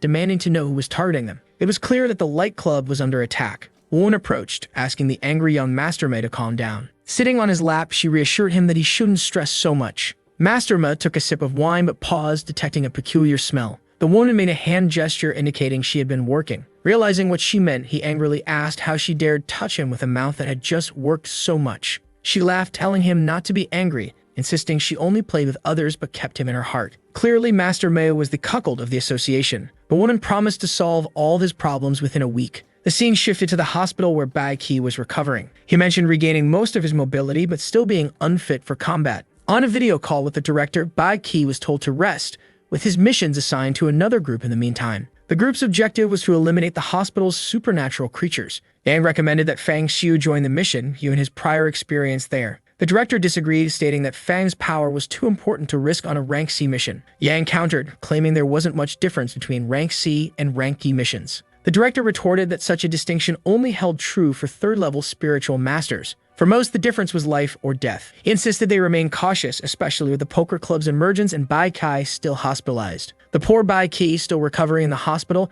comments bitterly that with Yang's absurd luck ability, everyone else will die before anything happens to him. Yang responds defiantly, saying a real man faces challenges head-on, isn't afraid to die. Bai Kai facepalms while the director instructs someone to call Fang Xiu. Face-to-face with the boy, the director informs Fang that he has a very important mission for him. Fang, however, states flatly that he won't accept anything unrelated to supernatural matters. The director then explains that the mission involves investigating a supernatural incident in Blackwater Village. Fang takes the file, remarking that he's never heard of the village. The director explains that it's a remote location in the mountainous region. Due to the difficult terrain, it receives very few visitors. The village is named after a black river that runs through it. The incident involves a string of recent drownings. Initially, these were believed to be isolated events, but villagers now claim there's an entity that grabs people by the feet and pulls them under the river. More recently, something even worse has been happening. People are reportedly sleeping peacefully at home, only to wake up by the river being dragged into the water. After investigations, the entity in the area has been named the Water Spirit, with an initial evaluation of rank C. Fang Xiu finds this quite interesting. The association pays 10 spiritual coins for resolving rank D missions and 100 for rank C missions. With this arrangement of receiving double, this would be enough to buy another hit on a light club member. The director emphasizes that Fang's identity must remain absolutely confidential during this mission. That's why Ling Xiu will lead the team. Fang nods, thanking him and saying he understands, all while thinking that he misses using his scalpel. Recently, he's been trying to take revenge on his wife repeatedly. However, she's far stronger than him, resetting the timeline each time, which has taken all the fun out of it. The director, noticing Fang's unusually strong killing intent, wonders why the young man suddenly seems so bloodthirsty. He then informs Fang that, in addition to Ling Xiu, he'll also have a partner for the mission, just as Ling Xiu has Wan Ho by her side. The director picks up the phone and calls someone named Kexin, telling them to come in. Fang Xiu hears approaching footsteps. Outside the door, someone mutters to themselves, "I can do this." She takes a deep breath and abruptly opens the door. The person entering is Su Kexin, Fang's newly assigned assistant. She greets the director cheerfully. The director introduces Fang to her, explaining that she's there to assist him with his work. However, Fang Xiu isn't naive. He knows she underwent spiritual master training before arriving here. This means when she muttered those words outside the door, she intended for him to hear them, knowing his heightened senses would pick them up. Su Kexin bows politely, introduces herself by name, and mentions that her code number is 1327. Fang Xiu walks past her, telling her not to text unless it's something important and to avoid pointless chatter. Kexin is startled by his reaction, but he simply walks out the door, saying she performed well, but it would be better to tone it down next time. Now I don't know if she's confused about being exposed or thinking he's just crazy. Outside, he receives the friend request and notices she really looks like an average cute girl. However, for her to be in this profession, she was definitely far from that. She sends a message trying to explain there was some misunderstanding, but just then, someone calls him from the side. It's Ling Xiu, casually dressed, looking at the girl and telling him to hurry up. In the car, a chubby guy in an orange jacket introduces himself. He's investigator Liu Shui, and his special ability as a spiritual master is teleportation. Zhao Ho gets emotional and says he never thought he'd meet someone with a better ability than his. Shui asks what his ability is, and Zhao Hao feels embarrassed to answer. From the rearview mirror, Ling Xiu tells him not to be shy and to just explain his complicated ability. She then says that as the leader, she'll introduce everyone first. She's Fang Xiu with the fire ability, and Shui already introduced his teleportation ability. Zhao Hao is embarrassed to share his ability because it involves something sexual. The chubby guy laughs, saying he's never met a brother with such a power. He jokes about what kind of combat he'd engage in against supernatural creatures. But the chubby guy stops laughing when Ling Xiu says his ability to teleport 10 centimeters per hour is also garbage. Zhao Hao adds that 10 centimeters isn't even the size of the combat tool he uses. The chubby guy retorts, saying nowadays he's evolved to 20 centimeters every half hour. While they're bickering, Ling Xiu loses her temper. She creates a fiery explosion, leaving both of them singed, warning that the next person to open their mouth will be thrown into the river when they reach the mission site. Immediately, they apologize and stay quiet. Fang Xiu finds it odd that for a rank C incident, they sent one combatant and 3 others who aren't much help. Either the mission is simpler than he realizes, or the investigation office is short on personnel. For now, he decides not to dwell on it, as everything will become clear once they reach the village. A while later, the car breaks, and they finally arrive at the Blackwater village. Everyone gets out of the car and looks at the village nestled in the forest. Amid a dense black fog, a few moving lights are visible. Fang Xiu notes that there are people ahead of them. Suddenly, someone approaches. An old man holding a lantern asks if she's Miss Chen from the TV station. She says yes and recognizes him as the village head, Wan Yuji. Yuji introduces his grandson Fuji and tells them to come along since they must be tired from the journey. Fang Xiu says he's not hungry, so Yuji offers to prepare some water for them to take a bath. The scene shifts to Ling Su taking a bath, and there's a small mark on her leg that's hard to discern. However, she seems alert about something. She mutters to herself that she'll have to be cautious here at all times. She steps out of the bath and asks if anyone noticed something unusual. The group sits at the table and Shuai says no. She then tells them to stay alert and they'll investigate the Black River in the morning. A supernatural force plating this place will be found there. But Fang Xiu suddenly utters the word hair. Ling Su turns to him confused and he explains that everyone's hair quality here is unusually good, especially the chief, who must be in his 80s and yet doesn't have a single white strand. Shuai jokes that the man must be dyeing his hair, but Fang Xiu says he doesn't think that's the case. Ling Su pauses for a moment and admits that Fang Xiu has a point. In a village where everyone has known each other for so long, an elderly man like that wouldn't feel the need to dye his hair. Moreover, he'd have to travel several cities away to do it, which doesn't make sense. She instructs the three of them to sleep in the same room and keep watch. Suddenly, Fang Xiu stands up. Zhao Hao asks what he'll do if he encounters a supernatural creature, but Fang Xiu doesn't answer and just walks out. Outside, he reflects that the problem with staying together is that he won't encounter any supernatural creatures. At this moment, he wants to make it as easy as possible for them to appear. And at this moment, there's something crucial that no one has noticed yet. He looks around everywhere and at the sky, but there isn't a single supernatural creature in the area. Lying in bed later, he remarks that this is the first time he's encountered such a situation since the hospital domain. In that instance, the connection between the supernatural and real worlds caused the creatures to assume physical forms. Perhaps the village is under something similar and the physical creatures haven't appeared yet. One difference, however, is that his phone still has a signal. The night begins to pass. A dark energy then approaches the bed and his feet. In an instant, he seems to be engulfed in darkness. He feels an intense cold and wonders why he's hearing the sound of water. Suddenly, he wakes up startled and turns around, wondering if the creature has appeared. He looks around and sees darkness everywhere. The bed is shaking, and there's the sound of water. Then he grabs his phone and, turning on the flashlight, sees that he is in the river. And of course, it's the Blackwater River. The scene shifts to Ling Shu being hit by a strong flash of light. She wakes up, stands, and asks who is approaching. A voice says it's him. It's our boy with his phone, flashing light at her. She asks when he entered the room and what he plans to do that night. He simply tells her to look around before jumping to conclusions.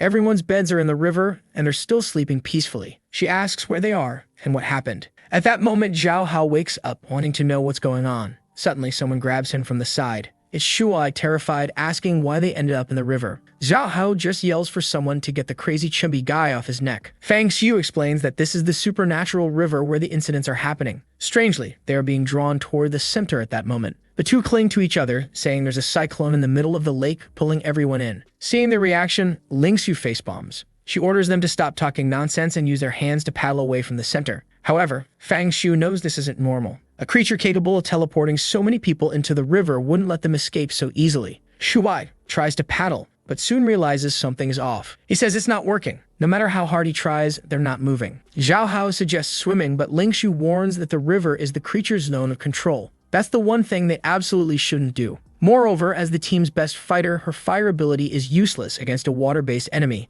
This means at best she can only defend herself right now. Zhao Hao then asks Fang Xiu what they're going to do since the whirlpool is pulling harder. That's when he notices something strange and asks what Fang Xiu is doing. Our protagonist has a suitcase full of tools. He ties a rope to an end, stands, and begins swinging it. He prepares a throw and launches it, hitting a tree ahead. The rope secures and he tells everyone to get closer and grab his bed. The mattresses drift together and soon, everyone is holding onto the rope. He starts pulling them all in. Ling Shu is impressed by how calm he is and the excellent decisions he's making. Gradually, they approach the shore and Zhao Hao cheers, praising Fang Xiu's cleverness. However, Ling Shu looks back and notices the whirlpool has vanished. Everyone turns to see that the water is now still. Fang Xiu knows the whirlpool marked where the supernatural creature was located. Either it let them escape or there's another reason. He warns everyone that they'll be attacked soon. Zhao Hao is startled and everyone feels a tremor as Ling Shi suddenly falls onto her bed. She warns that the creature is pulling her mattress. She grabs her phone and moves closer to investigate. Fang Xiu follows her to take a look. In the water, there seem to be shadows, but they might just be part of the vegetation. Suddenly, her expression changes and she unleashes a fire attack toward the lake. That's where the Blackwater River begins flooding her bed. She knows she can't cause damage, but at least she can prevent the creature from dragging them underwater. Suddenly, the mattresses flip and everyone is thrown into the water.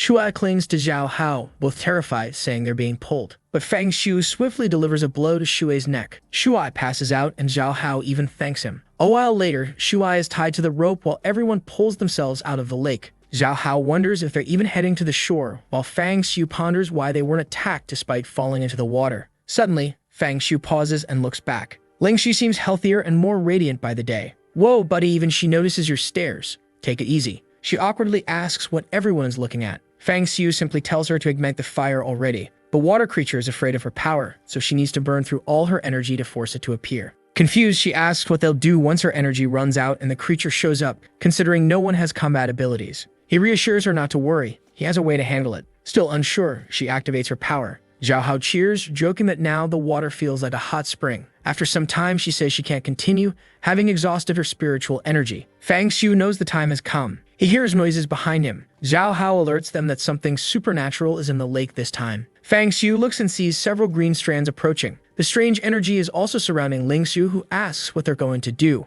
The protagonist smiles, seemingly pleased. Suddenly, he dives into the lake, activates his vision ability, and begins swimming. He soon discovers that what's pulling everyone is hair. Apparently, this matches what he noticed about the villagers. Suddenly, the strands begin wrapping around his arms and body. However, with a simple strike from his hand, the creature disperses. This is the kind of creature he despises the most, one that attacks and then tries to flee. Then he keeps swimming toward the bottom of the lake, pulling out his scalpel as he senses the presence of a monster. Hidden beneath a mass of hair was a woman in a white outfit, her face monstrous and grotesque. He continues cutting through the hair with his scalpel, negating her attacks using his ability. The problem is he's running out of air. He can't surface because she blocked him, so he has to end this here and now. Suddenly, she grabs his neck with hands that feel like they're made of steel. She's choking him, which only makes the situation more intense for him. He counters with another strike, forcing her to feel the pain. As he grins, another creature emerges, a grotesque, goblin-like monstrosity resembling a warped pig. Twisted and bizarre, it demands that he stop. He finds it strange that after only 2 simple attacks, she's already begging for mercy.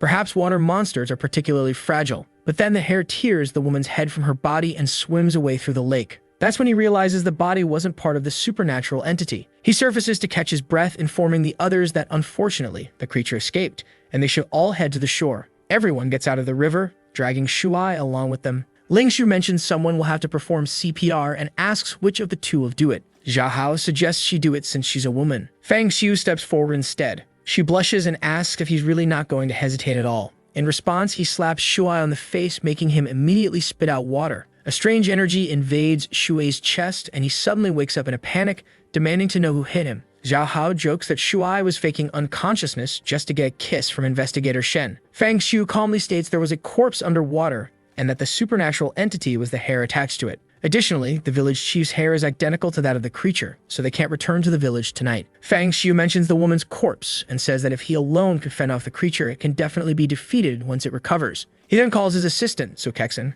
When she answers, she asks why he's calling so late. He simply tells her to notify headquarters to send a special operations team with a lot of water pumps to this location. She's confused and asks if this is about the mission and why he needs that. He responds that she doesn't need to know why, just inform Dehai that it's his request. He then explains to the group that with water pumps, it'll be easy. The river is wide, but only this section has black water, so they just need to block the flow before it reaches this area. Once dry, dealing with the monster will be straightforward. The three seem skeptical, but admit the plan makes sense. Ling Shui agrees, noting that in an era where spiritual masters are rarer than money, this might indeed be the easiest approach. Fang Shu, however, doesn't care about the easiest or hardest way. If he can make the supernatural creature suffer, he's satisfied. The next morning, outside the village, the campfire burns out and someone announces that the operations team has arrived. Everyone gets up and Fang Shu, already wearing sunglasses, declares it's time to head to Black Lake. As they pass through the village, locals working in the fields wonder if the group is from the city. The women admire Ling Shu, commenting on her beautiful clothes and shiny hair. She blushes, unsure how to respond.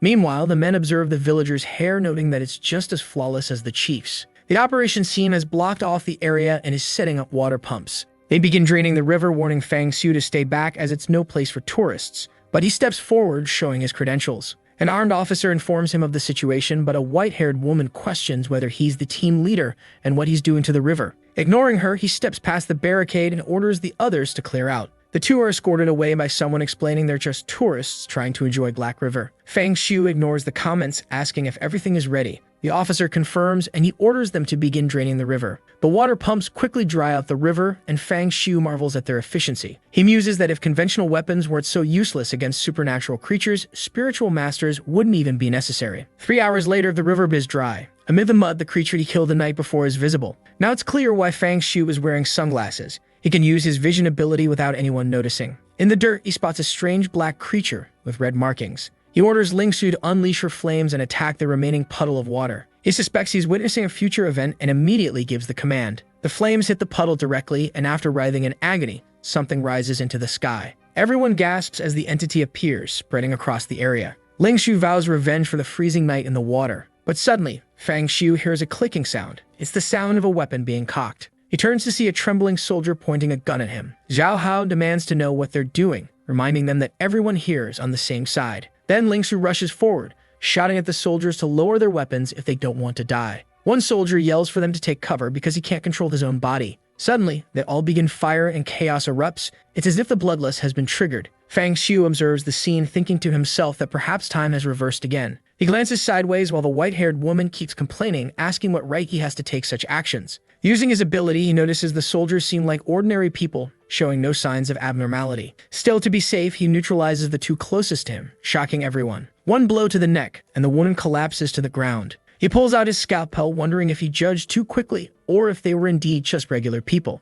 Regardless, their timing had been far too convenient. Xu He and the rest of the group stand frozen, pointing at him in disbelief, demanding to know why he did it. He declares the soldiers were suspicious and orders everyone to drop their weapons and keep draining the water. Ling Shu, however, counters his command, telling the group not to drop their weapons and suggesting Fang Xiu might have lost control of his spirit. Fang Xiu retorts that if he says someone is suspicious, then they're suspicious. Zhao Hao notices his sharp demeanor and suspects he has uncovered something. The soldiers, hesitant, comment that if Shen Lingshu is present, it might be safe to follow orders. Once more, Fang Xiu orders Lingsu to attack the puddle of water. Lingshu unleashes a fire strike, revealing the creature again, this time with a corpse attached to its head. Enraged, Lingshu charges up a massive fire attack and hurls it at the monster. Smoke rises and someone exclaims that the entity has been destroyed, but the soldiers suddenly move to attack, claiming they've lost control of their bodies. Fang Xiu realizes that either the entity wasn't truly destroyed or its curse wasn't lifted with its death. Without hesitation, Fang Xiu neutralizes the entire squad. The group collapses, pleading for him to stop. But he didn't actually kill anyone. He only immobilized them and ordered their arrest.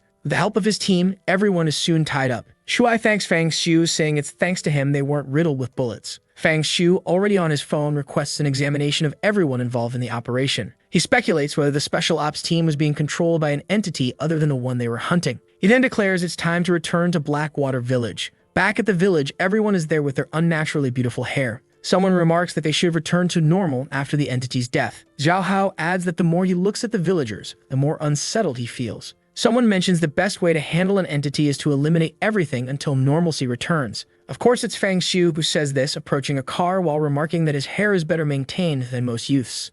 He asks the village chief how he keeps it so pristine. The chief laughs, saying he loves telling jokes and that his hair has been white for over a decade. Fang Xiu smiles, confirming the presence of a supernatural entity. With a swift move of his scalpel, the chief drops dead. Ling Shu starts to protest but notices something strange. The chief's head is held to his body by strands of hair. Everyone is stunned, realizing the village chief had been possessed. The chief's body begins to levitate. Footsteps echo nearby as all the villagers advance toward them. Ling Shu declares that everyone in the village is a slave to the entity. With so many creatures present, this is no longer a C+ task, it's at least rank B. As they flee, Fang Xiu understands why he couldn't see any supernatural creatures in the village. It's because everyone in the village had already been consumed. Ling Shu notes Fang Xiu's scalpel as a spiritual weapon and says she'll clear a path for him to finish the entity off. The battle begins with Fang Xiu cutting through the onslaught. However, Shuai is soon overtaken, hair entering his mouth, nose, and eyes. Ling Shu, drained of energy, succumbs next. Zhao Hao is absorbed, leaving Fang Xiu as the last one standing. He still has a few tricks up his sleeve, but doesn't want to use them until he knows who's behind all this.